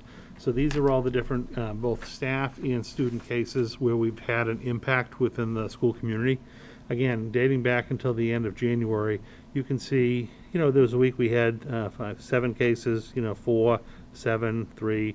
We had a few very good weeks where it dipped down to either, 1, 2, 3 students. But then coming back at the end of March on 3/25, we had an uptick, so we had 15 cases that particular week. That was a week we were talking to the Board of Health quite a bit. And again, like even those 12 students, we were able to kind of identify who they were and within the group that they were in. So we were able to identify again where it was coming from. It was not resulting in spread within the community. It was resulting in spread within that little grouping.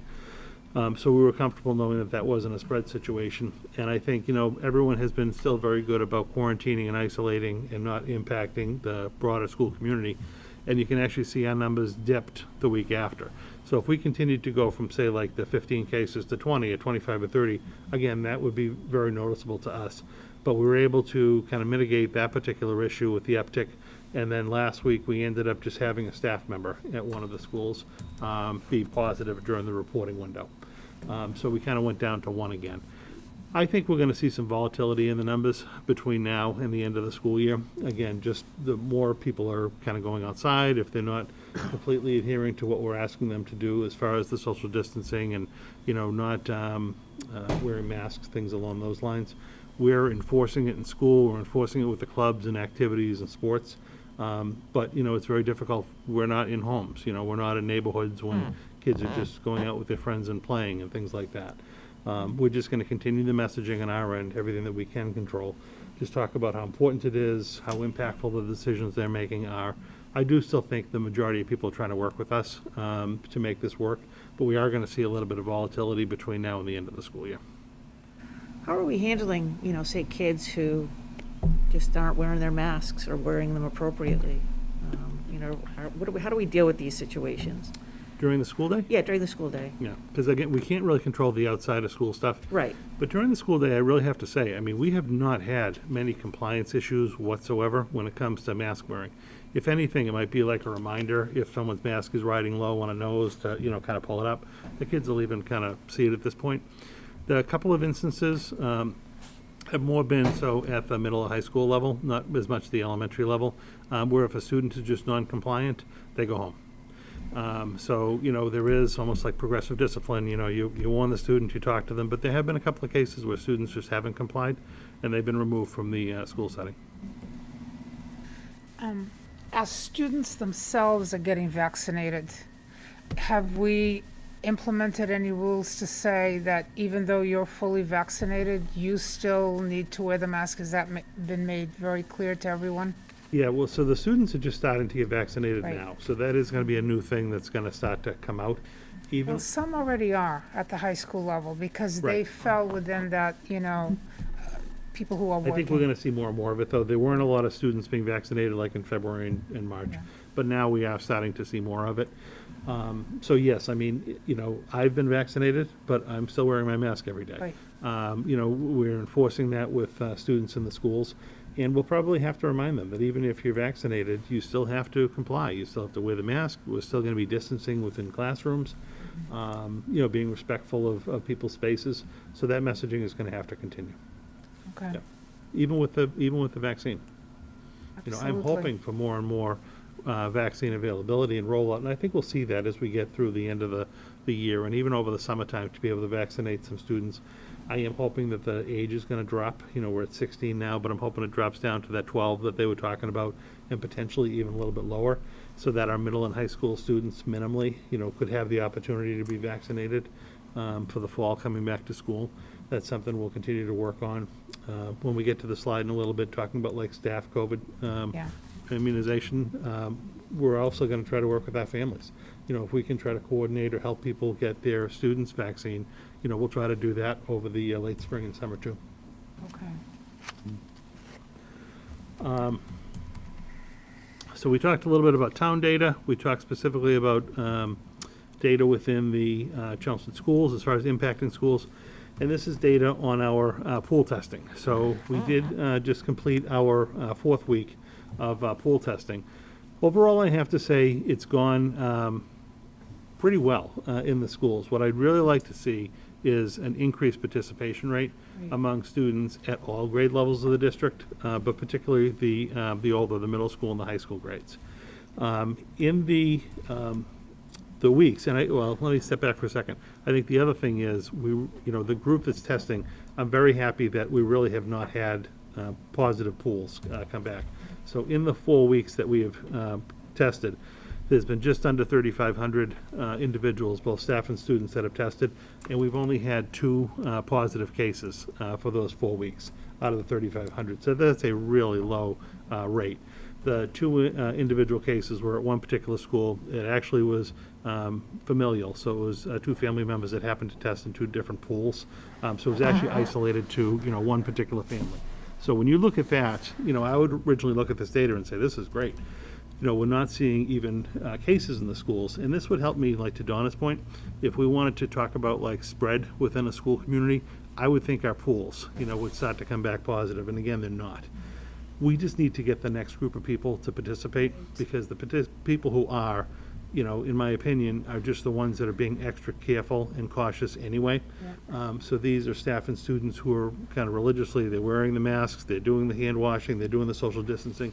I want to get this to the broader community, the broader school community. And again, I think that's the messaging we're trying to keep pushing. Again, I'm pushing it in the newsletters. The form's very simple to fill out. Now we are seeing students actually doing it at the schools. They've got it down to a science, and it's really quick and easy. I'm hoping that when we get back from the break, we're going to obviously keep pushing participation, but that we can get more middle and high school students, particularly where they're going to be back for a full day, to participate in this, just to be able to also help us head off any cases that might be out there. I'd much rather find a positive person through a pool that we didn't know, so that we can then isolate and quarantine and try to keep the rest of the class safe. As we lower the distancing from 6 feet to 3 feet, that's going to be even more important, because now our groups that we're going to be identifying as close contacts, we're going to be identifying bigger numbers of students, and we want to really try to tackle that as quick in the process as we can. So, I'm sorry, go ahead. sorry, Donna, go ahead. I was just gonna say, I do, so I'm looking at the numbers and everything, and I think that the people need to understand what the full impact is, because even though we're talking about positive cases, when you add the close contacts in, then you're talking a lot more kids being out of school, right? On a close contact, correct. Right, so, I was wondering if we, have any idea of how many kids, are impacted. Like when we had this group back here and when we had the 12 cases. How many kids then were sent out to be quarantined as a result of being close contact? 'Cause it's not just 12 now, it's a much bigger number. Well, those were 12, yeah, I would have to find out for you. I Okay. just don't know off the top of my head. Those 12 were positive, Right. right? So we Right. know those 12 went out. Right. But then they also had close contacts. Right. It's that number that I just don't know off the top of my head. I could ask Peggy, because she does track that with the Board of Health, even the close contacts. Yeah. I can find out and I can email you.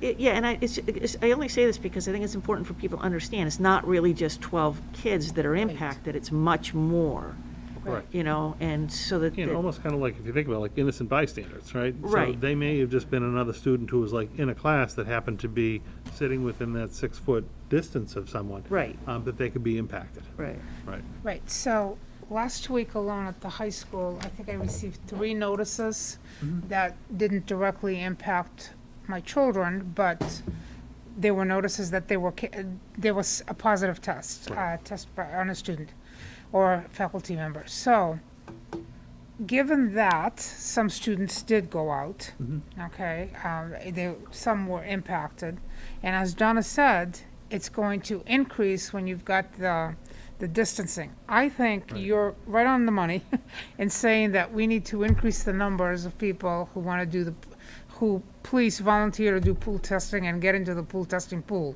Right. Have we looked to see what are the factors that are impacting not getting to that pool test? For example, I just give it an idea here. At the high school, I know my girls go on Monday morning, you should try to get there by 7 o'clock in the morning and go to the career center. So is it the timing of the thing, everybody going at the same time? What is it that's impacting that people aren't signing up to do it? I don't fully know, and I'd be like speculating to even guess. I mean, it's the first week or two, you were kind of working through the kinks and all of that. It took a little bit of time to work through these tests. I have to say, like at the high school now, there's no wait. The students basically on their own, they come in, they go right to the career center, you walk up, you take your test, and you go about your business. I mean, you're in and out probably in under a minute. So there's plenty of people helping with the test administration itself. So timing certainly is not a factor. I think what we are going to have to do, even talking with like the admin at the different levels, we're probably going to have to come up with some incentives, some way to like incentivize, participation in these programs. Because like at the high school level, well, let me back up. At the elementary school level, you've got a little bit of a different captive audience, right? So the students are in classrooms and they're together for the whole day, with their teachers.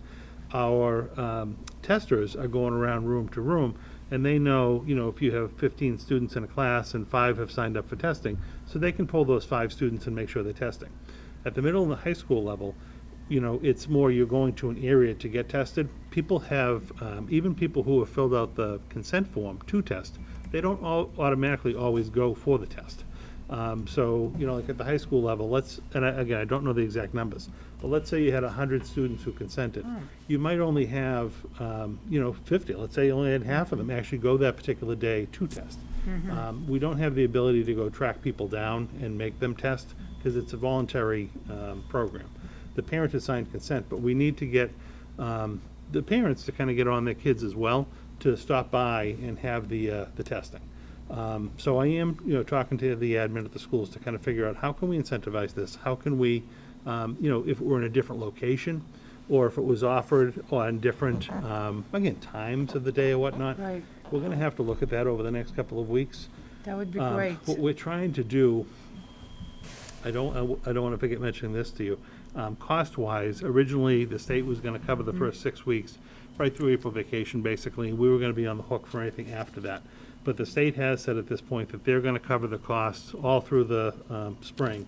And then it's my understanding tomorrow on the commissioner call that they're actually gonna extend it right through the summer.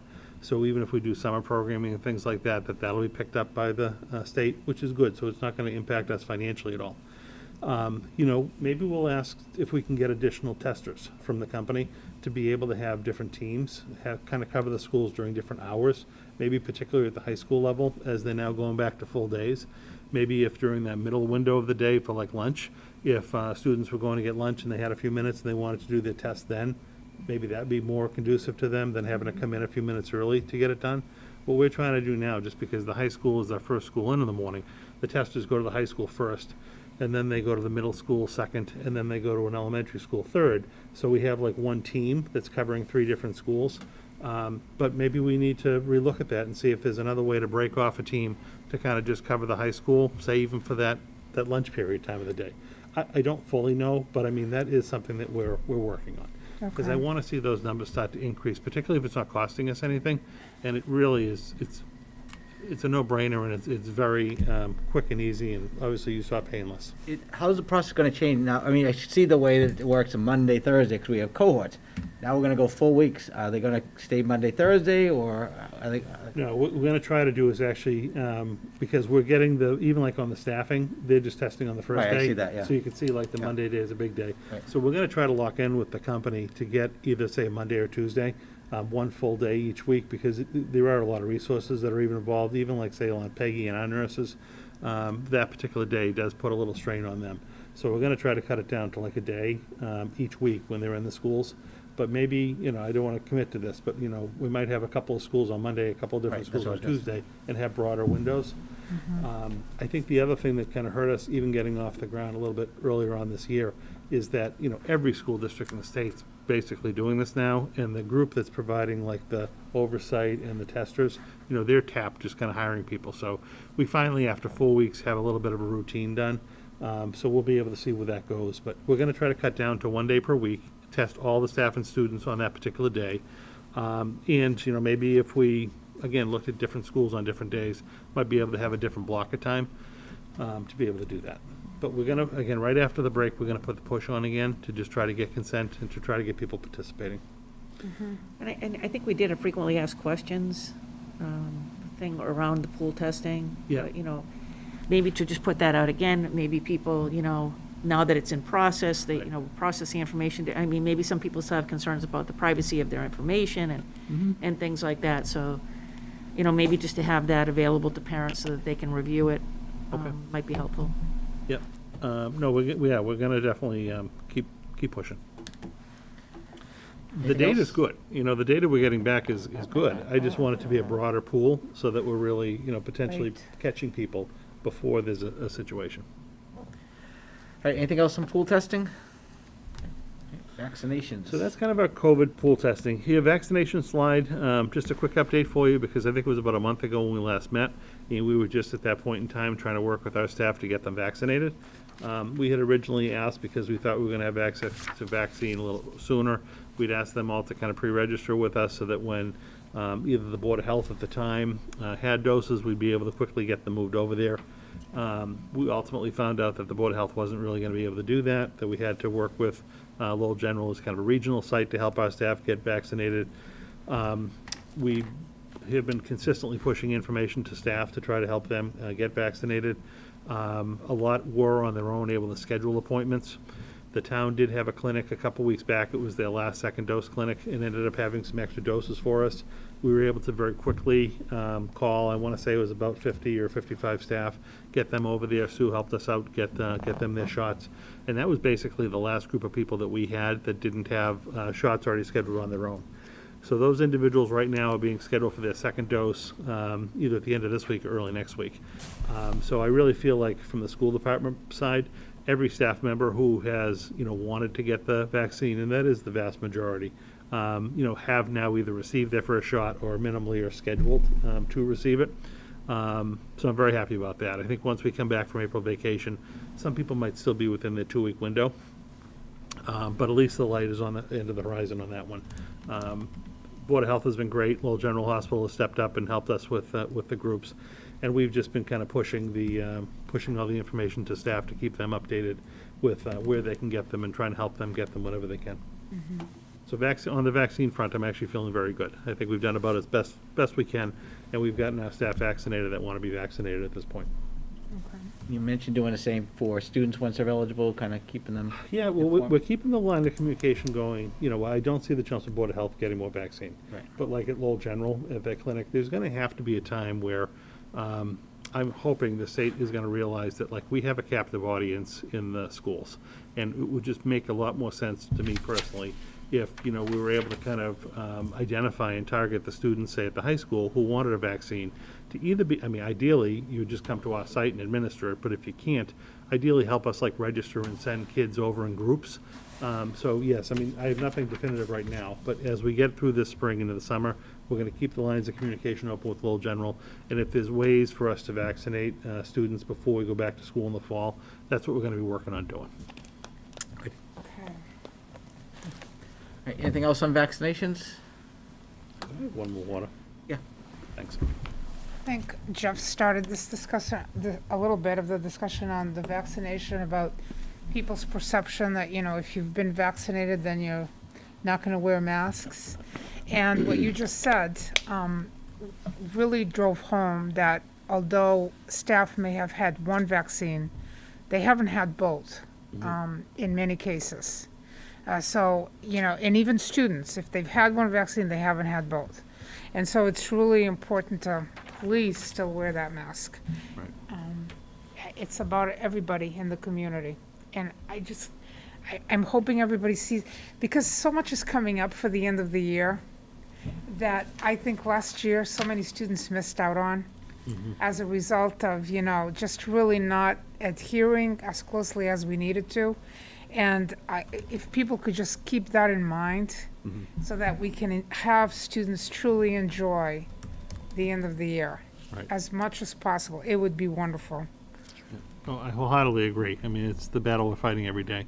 I'd like to see also us encourage people, even if they've been vaccinated, to remain in the pool testing because of the breakthrough cases that we've been seeing. Because I do think that's something that we really want to pass on to the Board of Health so that they can monitor that, as they're trying to collect data on how much this is happening. Okay. Yeah. No, and again, there's no cost to us. I would really just like to get people in that habit of doing it. So yes, that's something that we can push to. Something that I guess both Maria and Donna kind of mentioned too, we are still always going to have either some staff or some students who, for whatever reason, either can't receive the vaccine or whatnot. And I think just as a community, we have to be, careful and supportive and protective of those individuals who can't get the vaccine. Right. So just because, we've had the vaccine doesn't mean we can take our masks off and start going back to everything else. Yes. You have to be considerate of your teachers and your support staff and the kids who might be in the class who, for whatever reason, either don't have access or can't be vaccinated. I think that's something we have to hit home to. Yep, Yeah. absolutely. Absolutely. Yep. Thank you. So on the vaccine front, though, I'm feeling very good about that. All right, so if we shift now to the return to full in-person learning for those students that would like to do so, I think we've had a great opening at the elementary level over this past week and a half. So our elementary students that wanted to go back to full in-person learning went back a week ago Monday. I will tell you, it was crazy, trying to get ready for that return. Linda had mentioned earlier, I mean, that weekend leading up to it, it was all hands on deck, just kind of moving furniture, building furniture, getting the rooms all set up. And there was just like a general sense of, a little anxiety because of the full return, what was that going to look like? But honestly, after a day or two of seeing the kids in the buildings, the staff were just so thrilled to see their kids back in front of them. The kids are like out of their minds happy being back in school and just kind of at the elementary level, just seeing friends and going through stuff. So hats off to the staff. I mean, district-wide, elementary in particular, because last year, and they had it quick. They really had the shortest amount of time to kind of plan and prepare. I know the building admin, the shuffling of classes, and it was just a tremendous amount of work that really went well and really seamless, knock on wood. This first week and a half has been super. And I wanted to just provide you with the kind of the final numbers to give you some sense of where we're at. It was basically about an 80-20 ratio of 80% of students wanting to come back and actually coming back fully in person, and then about a 20% students remaining remote. Center School they were off by about 5%. They had a few more percent actually come back in person than remain remote. But our numbers are really solid. That 80-20 basically was in line with what the parents had responded to. So we at least had some pretty good data going in. And I'll be able to provide this data for you at the middle school and the high school level as soon as we get them all back. Obviously, actually, I think I mentioned this to you. The high school is ironically the easiest group to bring back because the high school classes are staying the same. The schedule's got minor tweaks to it to just basically extend the day. So the high school is basically just having students decide, are they going to be fully in person and commit, or are they going to be fully remote? But teachers aren't changing, the schedule's not changing, so that's actually fairly easy to accomplish. Obviously, that midday is going to be complex with, lunches and things like that because kids are going to be there full time. But from a logistics standpoint, the high school is actually fairly easy to pull off. The elementary and the middle schools had to redesign everything because if you recall, we were kind of front-loaded the day with all the academics. They didn't have a rotating schedule where the kids were going to specials and whatnot, and the specialists were really supporting all the in-person learning and the remote learning that was happening during the day. So classes have to kind of shift, the schedule has to shift, so there's really just a lot of work at those two levels. Elementary, fantastic job. Middle school is coming up a week from Wednesday. And once we actually, this weekend, they'll be recommitting schedules and whatnot. Once we have that all finalized, I'll be able to produce these numbers for you at our next meeting for what the what the middle school and then what the high school breakdowns look like. Go ahead, Jeff. Jay, just wanted to say, I've heard great things about the Honor Society kids from the high school and the athletes and the coaches going down to help set up for the elementary coming back, and just to thank them for doing that. Yeah, honestly, it was an all-call, and everyone this whole year has been so good. Every time you need something, you just ask, and there's a group that shows up. But we were actually tracking 2 trailer trucks that were coming up from north of South Carolina, one of the Carolinas, and one of them was going to Byam and Center, and the other was going to South Row and Harrington. One had a little hiccup with the driver, so it ended up coming up a day late. But we bought 1,200 desks to basically outfit the elementary schools, because if you think about it, K1 and 2, a lot of those classrooms use tables, and you really have to keep your distancing even within the classroom, and those kids are so small that they naturally gravitate to each other anyway. So we had to remove some of those tables and actually put desks in the classrooms. And then also lunch is a complex thing at the elementary school level. So we're still using, some kids are eating in classes. We're using the gym in some of the schools. We're using the cafeteria in some of the schools.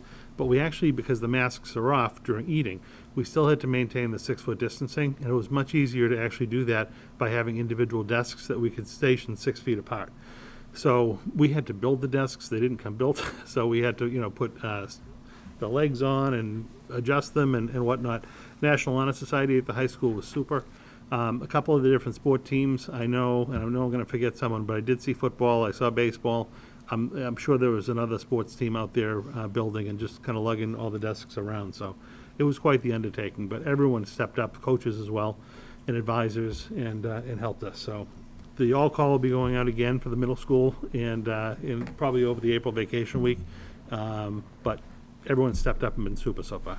Good to hear, Excellent. but not surprising. No, exactly. How did the numbers work out for teaching? So, you have your remote students and do the numbers balance out for, we have remote teachers for that group and, Not always. okay. And it was honestly a school-by-school, grade-level-by-grade-level consideration. Okay. So one of the things that we did, once the parents, say at the elementary level, had made their selection of whether they wanted their students in person or remote, the principals and admin of the buildings just sat down with the individual teacher teams and, basically figured out, here are the kids that we have. We have X number that want to be fully remote. We have so many that want to be in person. What makes sense? And so the two kind of guiding principles we told people was, wherever possible, we don't want to have to change teachers at this point in time. If you can keep a class together, that would be ideal. And then second, as much as we can, try to have, in-person classes and remote classes. So as an example, like at the elementary level, we had a bunch of schools that had, normally we would have like 4 classes, but we had bubble classes in some of the grade levels, so you'd have 5 sections. So always one of the 5 sections was fully remote. Sometimes section 4 and 5 were fully remote. And then you would have, say, 3 in-person sections. Well, you didn't always have enough students to be able to support that 4th section being remote. So oftentimes the teacher was already, say, teaching from the building. So we had to decide, would it make sense for the teacher to keep, some of their kids in front of them, some of their kids on remote. If there was just a handful that was going to be remote, would it make sense to put them in the other remote fully classroom so that the in-person teacher could then just have in-teaching classes? But the principals and the teachers really just worked it through on their own, and they kind of figured out what worked for them. Some that worked for, some ended up having like the full remote, full hybrid. Some had like kind of a blended learning model going on, but it was all grade by grade, teacher by teacher, school by school. Okay. So the teachers that have the blended, for the most part, wanted to have a blended or agreed to have a blended. For the most part, that's what made sense to them. And I mean, we actually had some teachers who said, I want to maintain my class. So even though I have kids that are coming in who were remote, I know them now. They've been my class for the year, and I would rather have some be remote and some be in person. And that's, that really kind of worked out. But no, overall, I have to say this last week and a half has been very good. I think the input was important, and people wanted a chance to look at it. But when you actually do see the numbers don't lie. I mean, you have so many that want to be in person, so many that want to be remote, and you really just have to figure out what the best pairings are going to be. And in the back of your mind, keeping in consideration, for the elementary, there's only 8 weeks of school left. When we get into the middle of the high school, you're talking 6 to 6.5 weeks of school. This whole school year has been, a heavy lift on everyone. But we can pull it together for this last period of time and make it really work. Have we found out we needed additional staff, and have we hired additional staff to support, recess and lunch and? Yeah, so the academic core piece has been fine. We haven't found that we need a lot of additional staff. We have some staff that, maybe have taken a leave that weren't on leave originally, so they would have to be replaced as like a professional staff member. So on a teaching front, I would say no. I think we're in very good shape. From a support standpoint, yes, we've been hiring like crazy the last couple of weeks. So we've been adding paras, so we have extra hands in the building just to kind of help with scheduling, lunch and recess aides. Who else have we been hiring?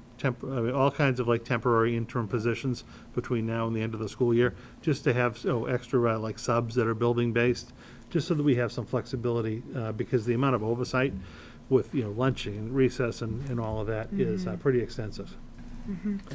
So I know that some of the questions that we had received from parents was, why don't we hire additional teachers to address some of these, concerns in terms of classroom staffing, keeping it all remote or all in person or whatever. And I was wondering if you could just talk a little bit about why that just couldn't come to fruition. Sure. I did get a couple of parent emails as well. I think the numbers just didn't really bear out that they would really justify adding another like fully in-person or fully remote class. Again, oftentimes what ended up happening was, say if you had a 5-section class, one of the sections was going to have to come back in person. The total class configuration might have between 15 and 20 students in it, which, again, is actually a very good class size to be having at this point in time. It's just that it wasn't pure, right? So we would have had to, for say 6 or 8 weeks, even at the elementary level, and money was not the issue. There's more than enough money to, make this work, but we would have had to have gone out and say hired an additional teacher for 6 or 8 weeks, separate the students out. So one group would probably have been happy because they would have had that teacher all along, whether they were in person or remote. So let's just ballpark, 10 families are happy, 10 families aren't happy because now they're being moved out of the classroom to work with another teacher, whether they're in person or remote. That teacher for 6 or 8 weeks, hasn't been part of the routine. So has got to reestablish, expectations with the class, get up to speed on curriculum, gel with the whole team going on. For 6 or 8 weeks, it honestly just wasn't feasible. And not from a financial standpoint at all. Financially didn't play into account. We have more than enough money to do this. But to be able to go out and hire 6 or 8 or 10 like high-quality elementary school teachers to work between now and June just was not possible. And again, not only Chelmsford is looking to hire staff, every single school district, we're having a hard time getting subs. Never mind, say, like a licensed teacher who could jump in and teach 2nd, 3rd, or 4th grade, our ELA program, mathematics program.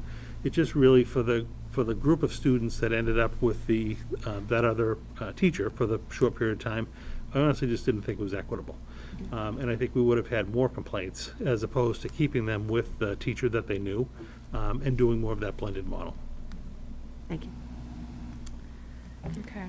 So, yeah, you're going to go into the middle school, but for the elementary, you're going to talk about teachers all the way, but I just can't say enough thank you to the staff for starting it several times, changing it several times, keeping on going, doing all the things they've done, and dealing with the stress throughout, because it's very stressful not to know what's coming and try to plan for not knowing what's coming. Right. And we all understand that here too, because it happens at this level as well.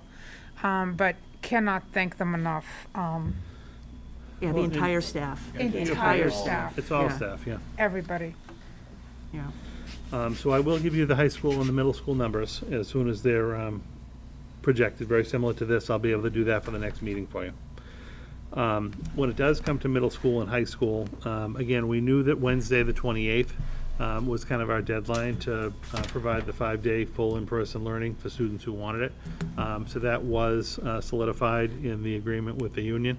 And the state still has not set, we may hear about this tomorrow, but the state still had not set the definitive return date for high school. But most communities at this point have selected a date on their own and actually negotiated that with their unions. Because if you've got elementary and middle school coming in, the state's saying that basically they'll give you like a 2-week notice. Who wants to just be waiting for 2 weeks? So even our group, we had a very cordial discussion around this whole matter. And we all just said, listen, let's stagger this. If elementary were coming into the 5th, middle school's coming in right after the break, let's wait a week and let's then have the high school come in on May 3rd. So we did reach an agreement on that. So at least we know with some definity, our middle school kids will come back full-time on Wednesday, the 28th, and then our high school kids will follow the following Monday, May 3rd. So that's the days when we're going to extend to the full day in person for the 5 days a week. So that's, those have been kind of locked in, and again, I mentioned that we did reach an agreement with the union, and I attached that for you in here. So we're good to go on those dates, and those are the dates that the different schools have been pushing. Has information gone out to the parents at these levels about how it's all gonna work and? Yep, so in my newsletter, I basically kind of give the bigger overview, so like the dates and whatnot. But the schools on their own are communicating with families like their choices. Would you like the full in-person? Would you like the full remote? I know last week there were emails that went out at the middle school level kind of confirming, or you've selected remote, because we need to finalize schedules and whatnot. And then both schools on their own are just communicating directly with their families around what this return date on the 28th is going to look like. They're going through right now with the with the elementary schools, went through a couple of weeks ago, taking a look at the assignment of students to teachers, are there changes that need to happen? So that's all ongoing right now, with the goal of doing kind of notifications to students before they leave for the vacation week.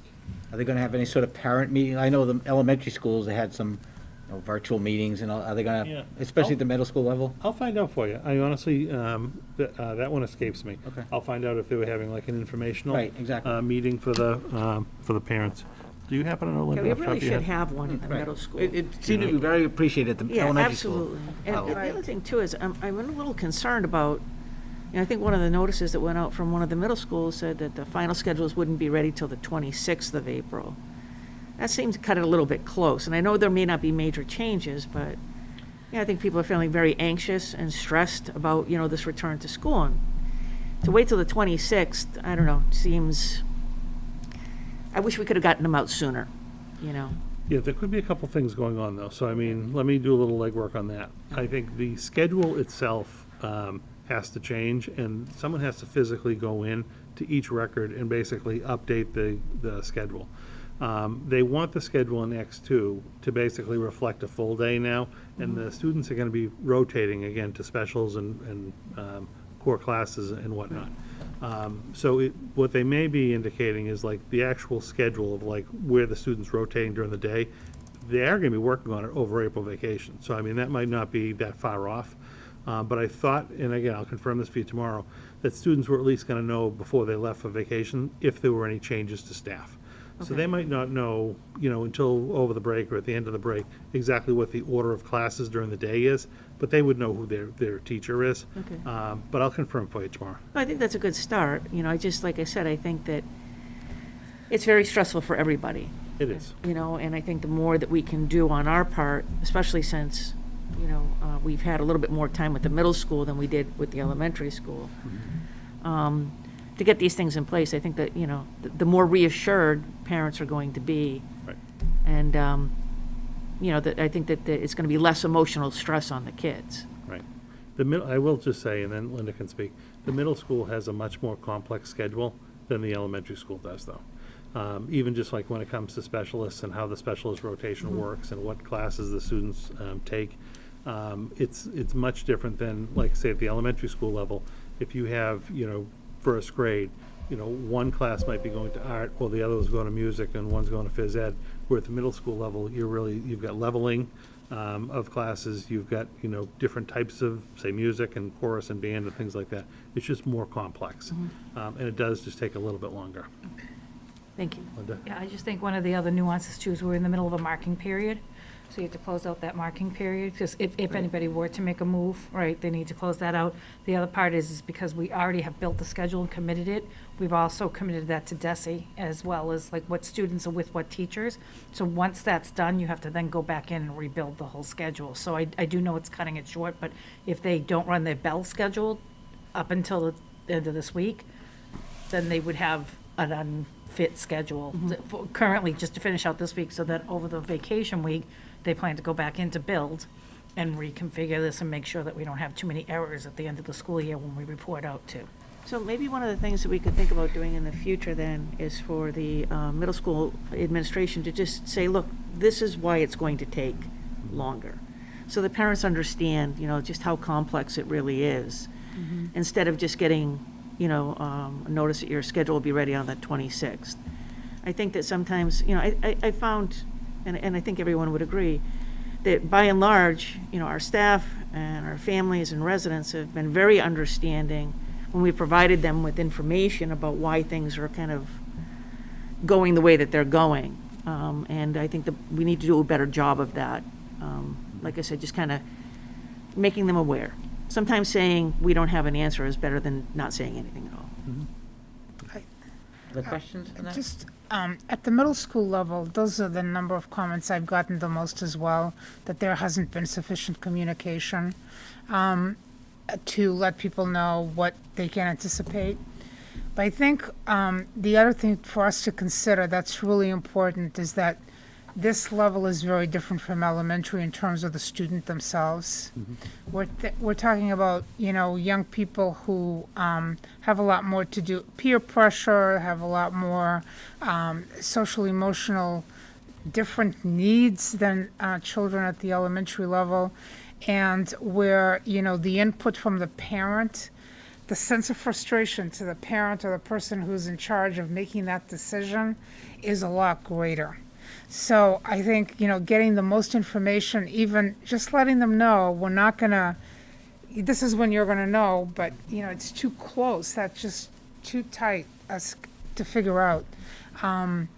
We need to consider that. And I don't know if any thought's been given to, are we gonna give them some additional support in terms of transitioning in because they're that level and different from elementary, where there's just joy in being able to return and see your classmate, but at the middle school, it may be actually anxiety in returning and seeing the other people in the class suddenly and being live with them.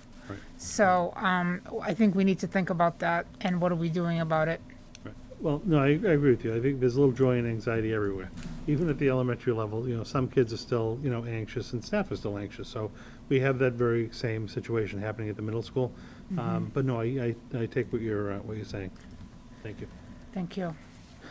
Before we move on from the whole remote and hybrid, have we established what we're doing in terms of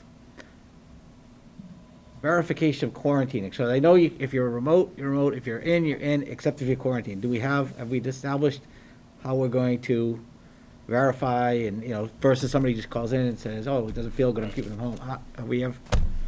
No, I mean, this is something that we're actually working on. We met this afternoon with even just like the Merrimack Valley superintendents to see what other districts are doing. And like everything this whole year, there's been guidance, but then every district is doing it a little bit differently. So we are going to, by the weekend, kind of communicate in writing kind of what our expectations are.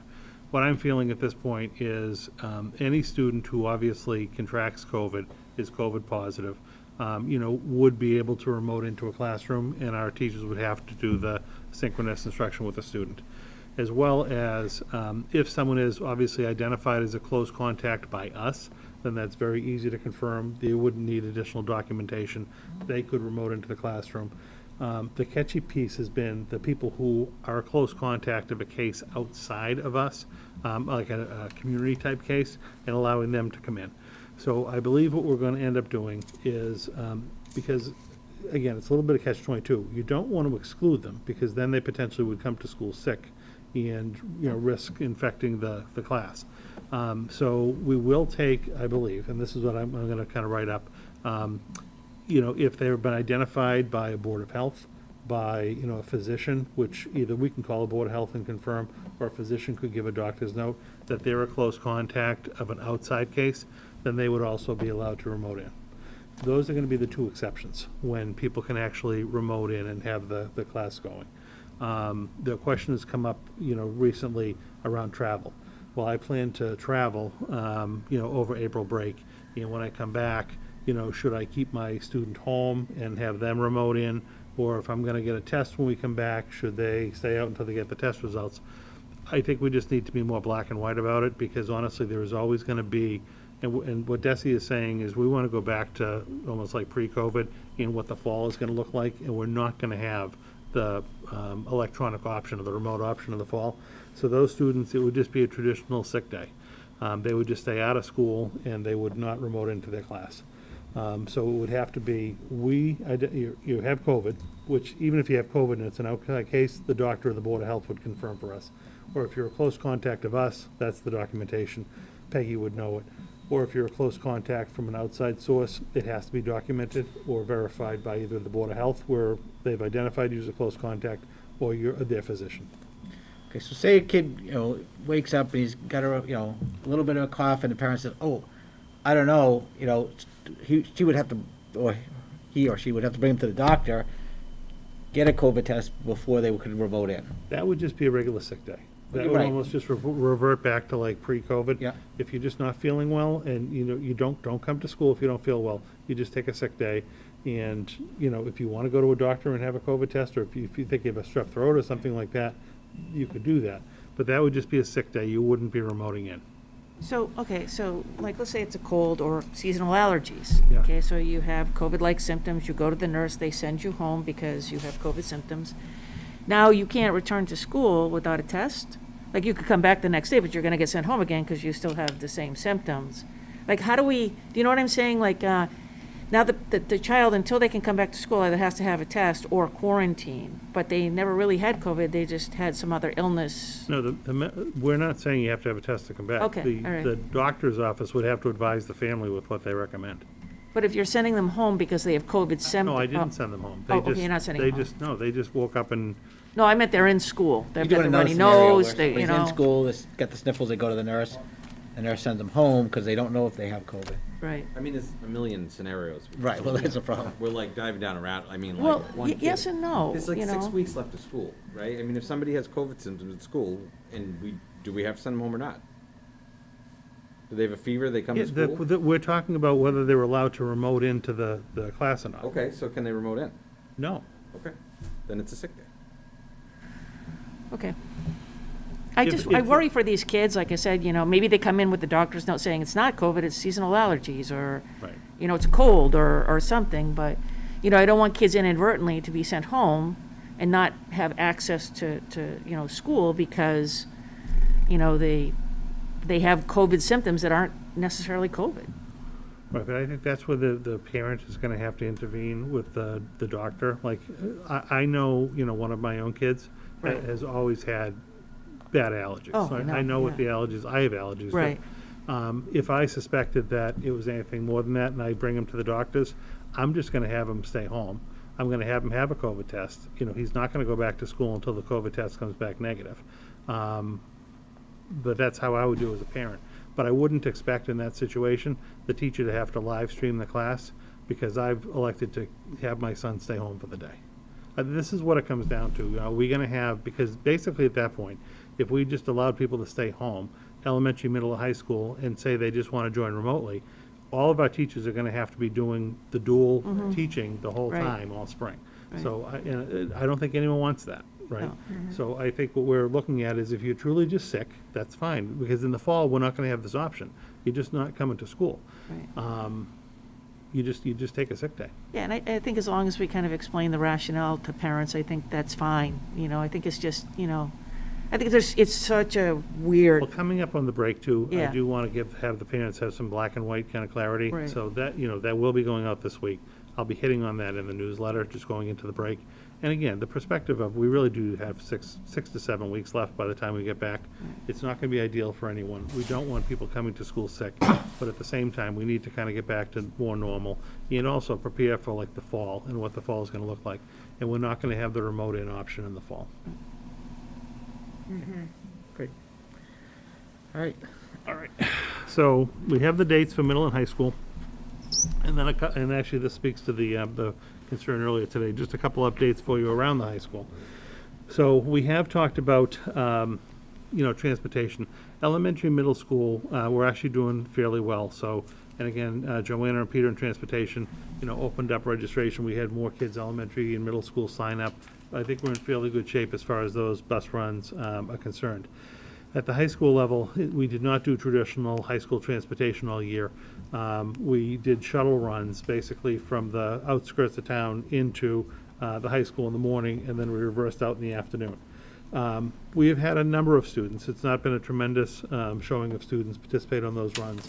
It has been helpful for some. When we looked at the middle school times, because the middle school is really kind of the crunch here, we've got to get the buses out of the high school to be able to go do the middle school runs. And then at the end of the day, I don't know if people realize this, with the shuttle runs, we're basically leaving the high school and we're going to the furthest points of the town. And then we need the buses to get back through traffic to the middle schools, because normally we work in to the town, but on the shuttle runs, we're working out. So we have to get the buses back to the middle schools to be able to pick up their kids and then go do their regular runs. So we don't have the ability to rerun the high school like a traditional school year with bus routes. That would involve, you know, registering the kids who want it, coming up with stops and routes, and every time you change a stop, you have to notify the people before and after it that their pickup time changed. It's just not viable to do that with 6 weeks of school left.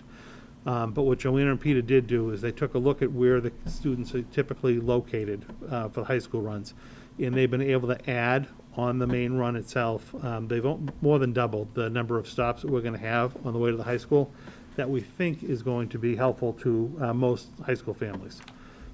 Yes, people are still gonna have a distance to go to because the buses typically run down main streets. So the buses are not going into neighborhoods and picking up students, so the students have to come to the main road and get on the bus and be able to kind of have the shuttle into the high school. But I'm hoping that for the last 6 weeks of school, adding, these additional, I don't know if it's 12, 14, 15 stops or something like that, it's gonna be helpful to families and be able to open up, so people aren't walking quite as far to the bus stops that we have now. But we just do not have the capacity to read, which is what the individual was asking for earlier.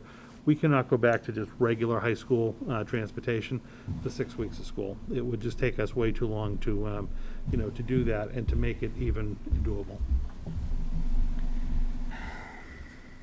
Questions, thoughts? My thoughts. First of all, I'm glad you've added, it's great that you've got these additional stops. It's important. Of course, the point that was raised was about equity and whether it is equitable. And I'm wondering if there is some way, if a parent truly does not have the ability to get the student to school and the stop is just too far, and otherwise the student would be able to return to school rather than remote in. Is there some system we could set up to find out exactly who those folks are and how they can be helped? I don't know how we would do that, right? I mean, and even like with the individual today, we all have a different perspective on what's like acceptable and not acceptable. I personally don't think it's unacceptable to have a high school student, have a bus stop that's a half a mile to 0.8 miles from their home.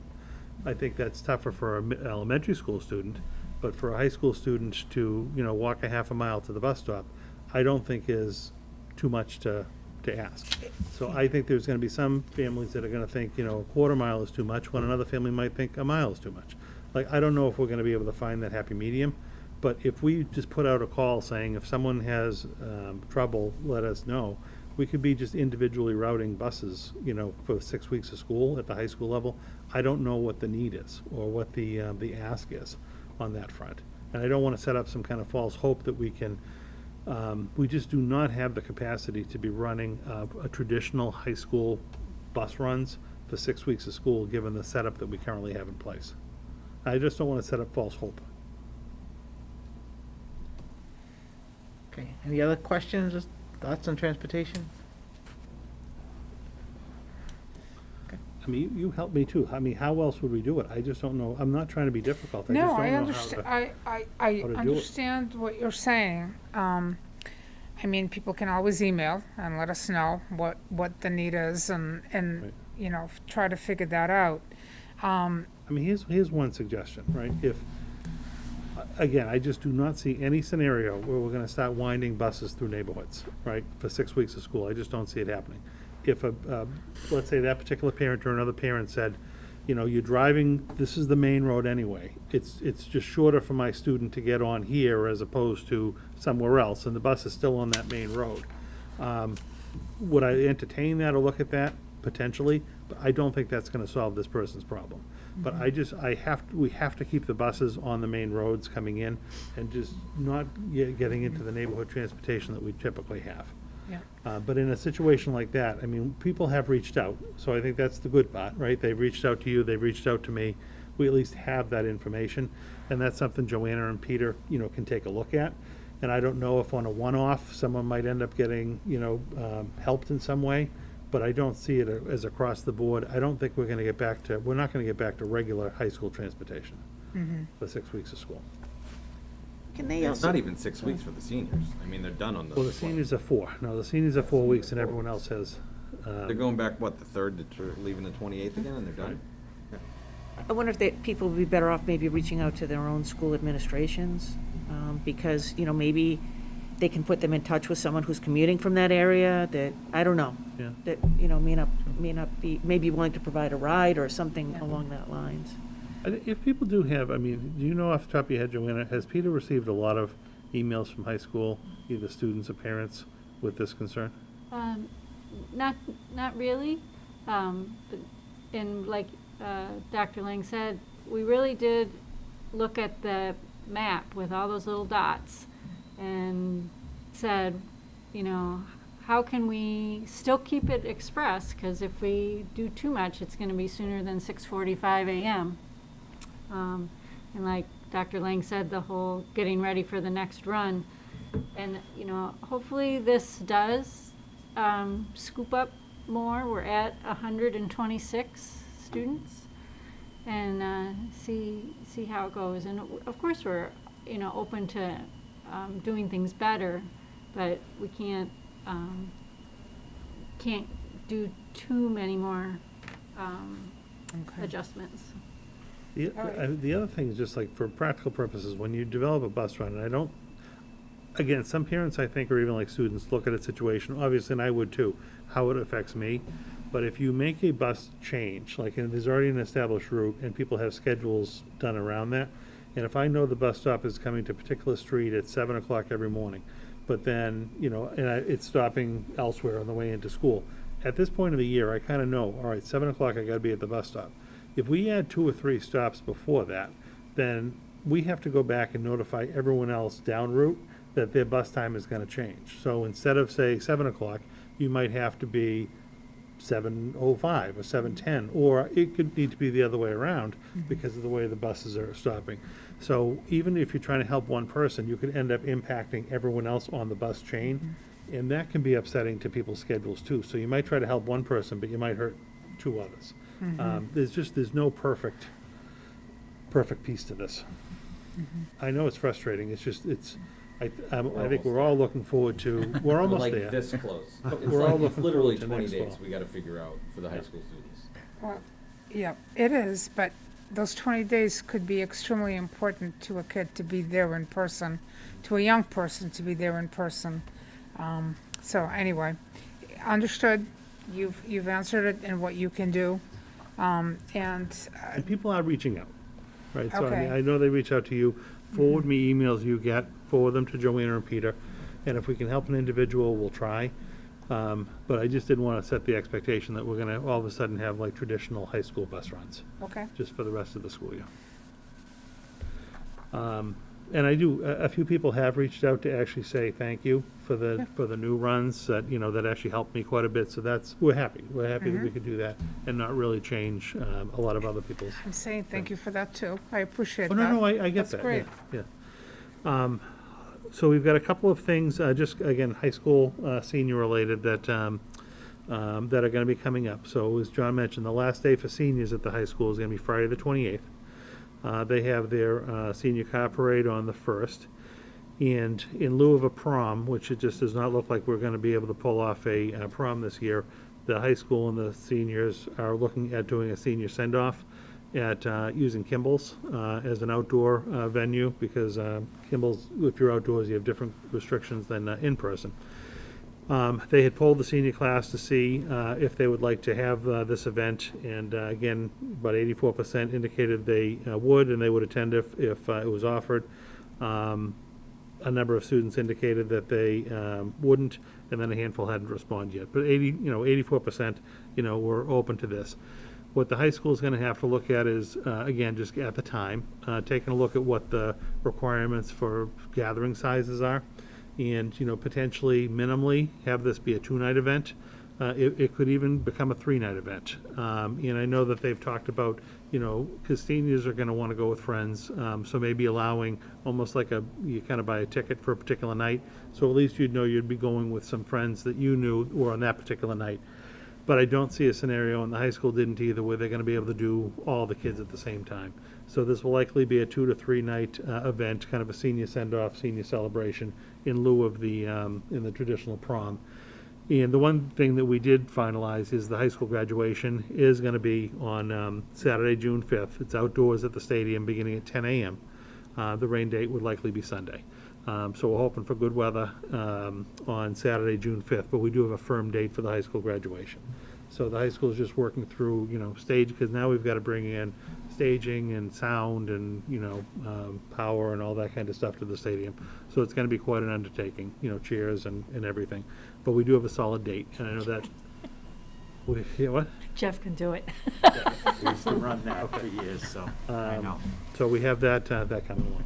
Yeah, they don't use 8 tracks anymore. There is no, there is no prom, right? So prom is, There is no, Right, there's no official prom. no official prom, no It's prom Kimmel's. dresses, no limos, just, Oh, well, I mean, what are they, where are they how they drawing the get to line? Kimball's, I I'm don't not know. seeing it that way, yeah. but I Okay, mean, but are they gonna, talk with the students about this is what this event is gonna be like, and, this is what you should do, shouldn't do, could do, Yeah. can't, I mean, because I know one of the angst is, prom dresses, do I buy a prom dress, do I not buy a prom, There's not gonna be an official prom, as far as like a gathering place and whatnot.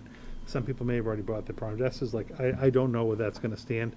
I see this being more of, similar to like that senior, Banquet? the banquet, Yeah, kind of, thing. Personally, if I were going, it'd be like, semi, professional business because it's attire, I outdoors, guess. right? Yeah, it's outdoors at Kimball's, but, other students might wear shorts and a golf shirt. They're gonna get Or they dresses. could wear other things, I don't know. Wear dresses, But, most this, likely. And they're gonna get. but it's not a prom. I just want to clarify, just so. Not a Yeah. problem. And the high school will, again, just work with the senior class and kind of set expectations as the event gets closer. And this is all still dependent on, numbers, right? So we've got Chelmsford numbers, but we're also now dealing with Westford numbers.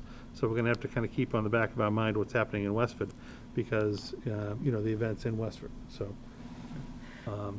A lot to be done. I think people are happy about the graduation, though. I was gonna ask, what are the limitations in the graduation? Are you I'm not limiting? 100% sure Okay, yet, so. Parent, how many parents and how many, Yeah, they're working through that with Sue and the Board of Health, so they have to put a whole plan and protocol together for the event. Likely, the students will all be on the field, properly spaced, and parents will be allowed, in to be sitting in the bleachers. I see it being a ticketed event, X number of people per graduating student. More to come. I know they'd like to do 2 to 4 people if they can. They're just trying to figure out sizes, space size. Yep. But at least we're having a graduation. yeah, So oh, no, that's, absolutely. So that's a big one. Right, any I'm sure questions? you'll stream it as well. Oh, Telemedia's gonna do Telemedia a will great be job there. with that, yeah. You don't have to worry about Oh, that. they Uh-huh. They do a super job. And then just the last couple of things for me, we did have I know we talked about this at the last meeting, Desi did approve our waiver to have the middle school 5th grade start back with the 28th with the 6th through 8th graders. So all middle schools are going back that Wednesday, the 28th. And then lastly, we had reached an agreement with the union. They're very cooperative and good to work with. I think everyone's just kind of in this for the home stretch at this point.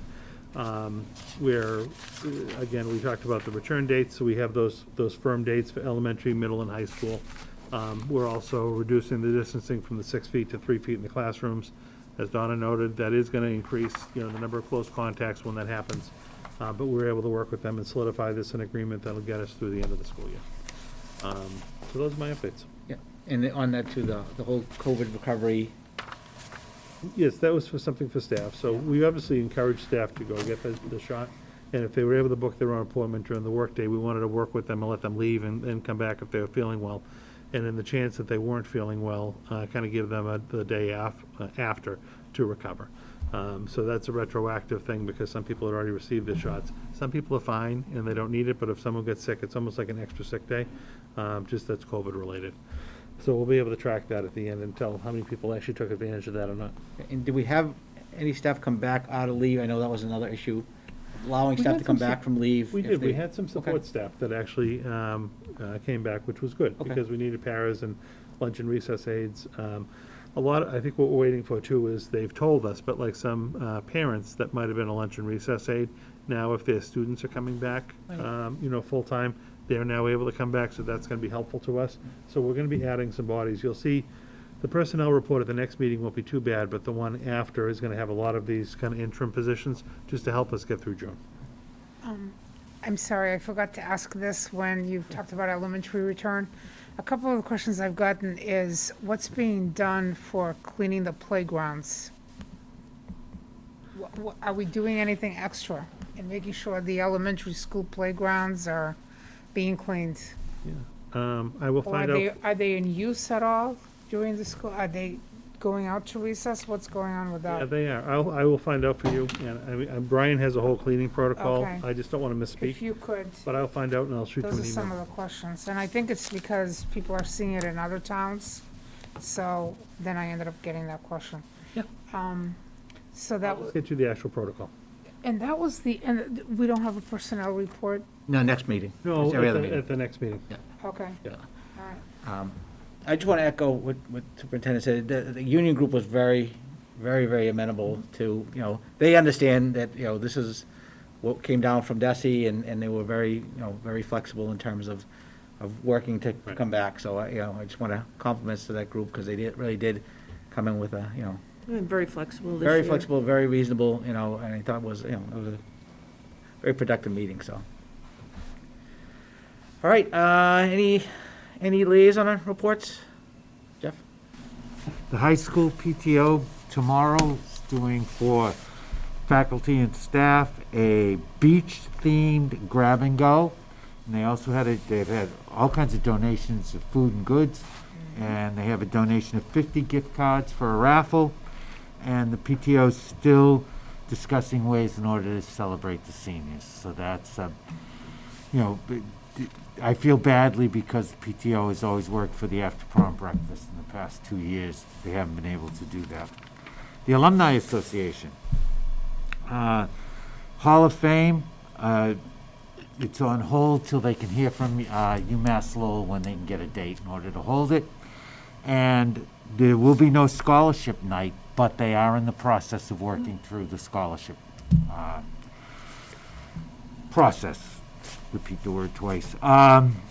CHIPS, they hope to have up their free library, their little free library put up over April vacation. May 3rd through 7th is Spirit Week. And they're looking at, they'll help out with, in June, the field day. And they're still looking at ways to bring in groups for activities for the kids. And they're talking about like 3 different days, so they make sure that they hit every one of the kids. And that's it. And again, everyone's doing a great job, and a very difficult time with Teacher Appreciation Weeks coming up. And I know, Jay, I believe you met with some of them, and it's tough. I mean, it's been tough for them to raise money, and it's tough to do what they've always done, but all the PTOs really appreciate what the teachers and staff have done, and they really, really want to express that appreciation. Exactly. Any other liaison? I have Harrington, we met for Harrington. Unfortunately, there was a problem with the link, but these folks are amazing, really. This has been a great PTO. I congratulate them all. They've done so much during the year, despite COVID. And one of their great successes was their book sale. They were really actually surprised at the numbers. And remote students as well as hybrid students, everybody really participated. They had a lot of winners. It was great. They're working on 4th grade activities now. They're working on Teacher Appreciation Week and what's going to be coming up. They're planning a couple of events for Teacher Appreciation Week. And just as Jeff said, they could not be more grateful to teachers and staff at the school. Anybody else? Donna, you have some? Yeah, I met with South Rolla PTO last night, and, to echo a lot of the same things that Jeff and Maria said, they've just done a tremendous job.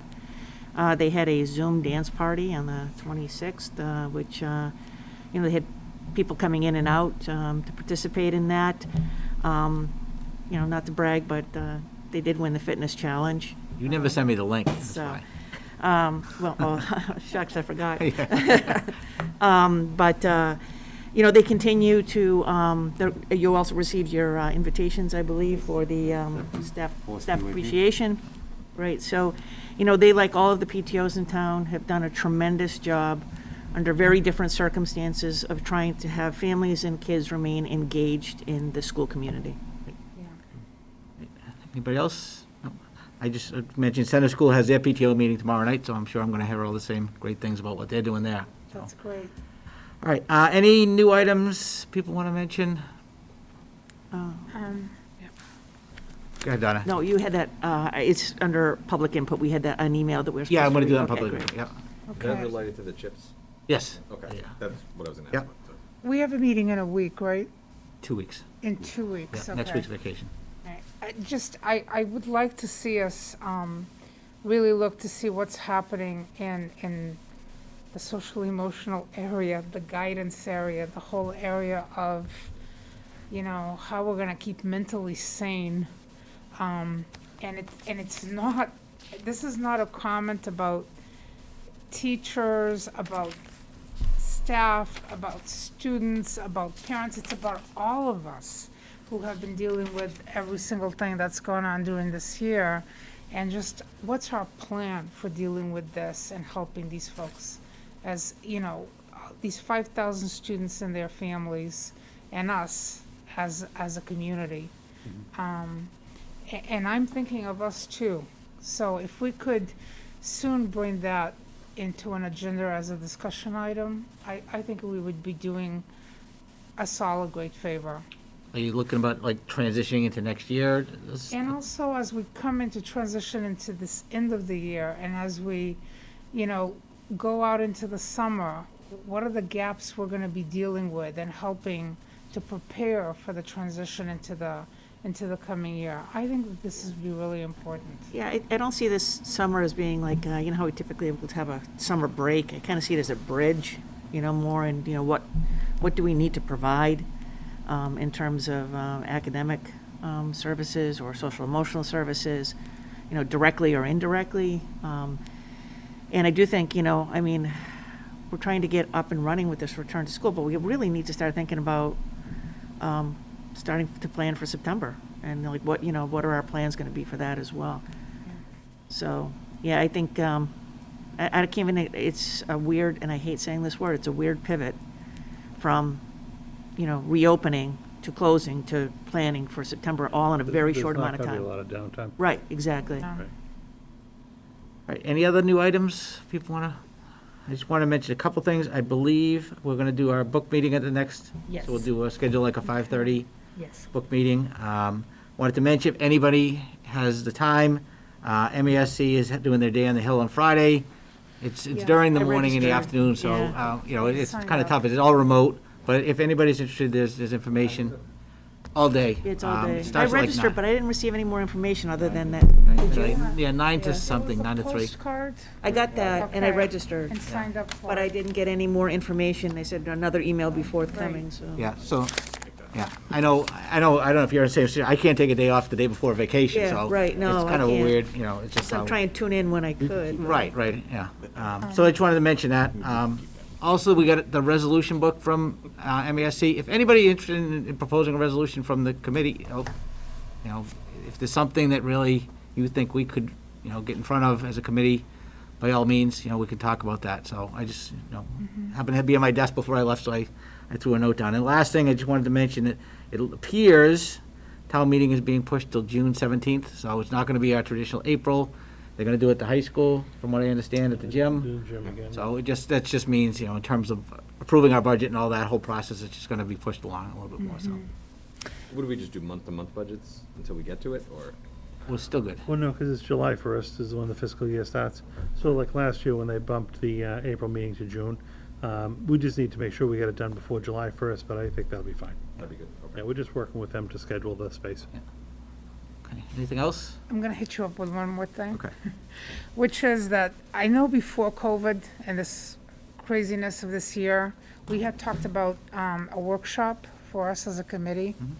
I think we should consider that again. It might be part of that social emotional Yeah, transition. Like a working session? Yeah, Yeah, okay.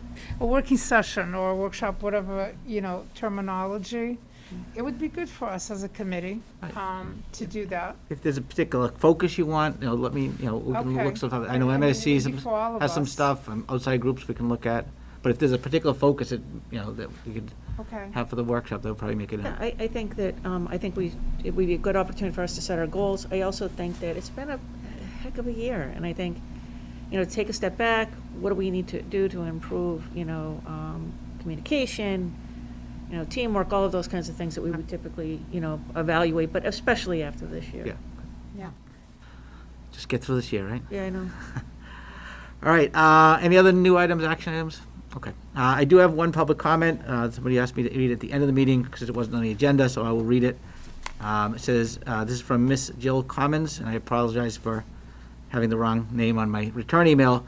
It says, CHIPS will be moving to a 4 rather than 5 day a week program, except for the intensive kids that will continue 5 days per week in the fall. Registration for general education students not on APs is available online and gives the option of 2 or 4 days. On 3/25, in an informal meeting with Dr. Lane and Ms. Reese, the return to school plan for CHIPS was discussed. It was explained that the general education children will be allowed to attend up to 4 days per week, while some children on IEPs, depending on their level of need, will only be able to attend 2 days per week. When we asked if it was possible to pay for extra days, the response was no, because they would not be models. I also have concerns about the way the information is being communicated. In summary, some children on IEPs will not be allowed to attend school as many days as general education children. And in some cases, children on IEPs will attend less days than children not on IEPs. This is happening now and will happen in the 2021-22 school year. Sincerely, Jill Commons. So, okay, so maybe that's something we can talk about at a future meeting. Yeah, I did reach out to her as well. We're gonna have a conversation tomorrow about it. I did mention it to Amy, and there's rationale for all of this, so we'll put a little memo together for the next school committee packet. But, when, just in general terms, when students, we as a district operate our integrated preschool program. We have some students who are on IEPs, who require special ed services, and then there are other students that are kind of serve as the role models in the classrooms. Some of our students who are on IEPs are going to have require services 2 days a week, some 3 days a week, some 4, some 5. So that's going to continue. There's going to be some students in those classrooms that are going 2 through 5 days a week.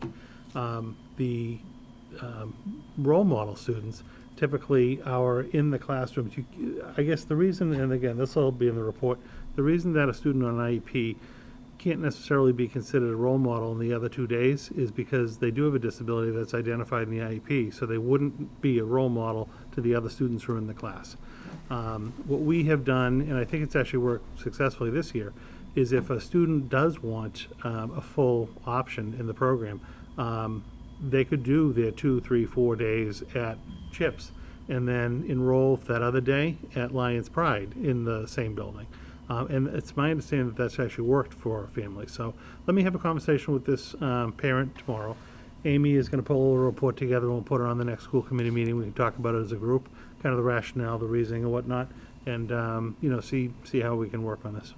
Can you include in that report, please, an overview of what an integrated program is and what the Lions Pride program is, just so that we understand when we're talking about the programs, what the mission of each is? Yep. Okay, anybody else have any other public comment that came in? I didn't get anything else besides that. No? Nothing. All right, so I will entertain a motion to adjourn. I make a motion to adjourn. Let's do it. Good, Jeff. I'll second. Okay, so motion is second. All in favor? All in favor. Aye. 5-0. Okay, thank you. Thank you, everyone.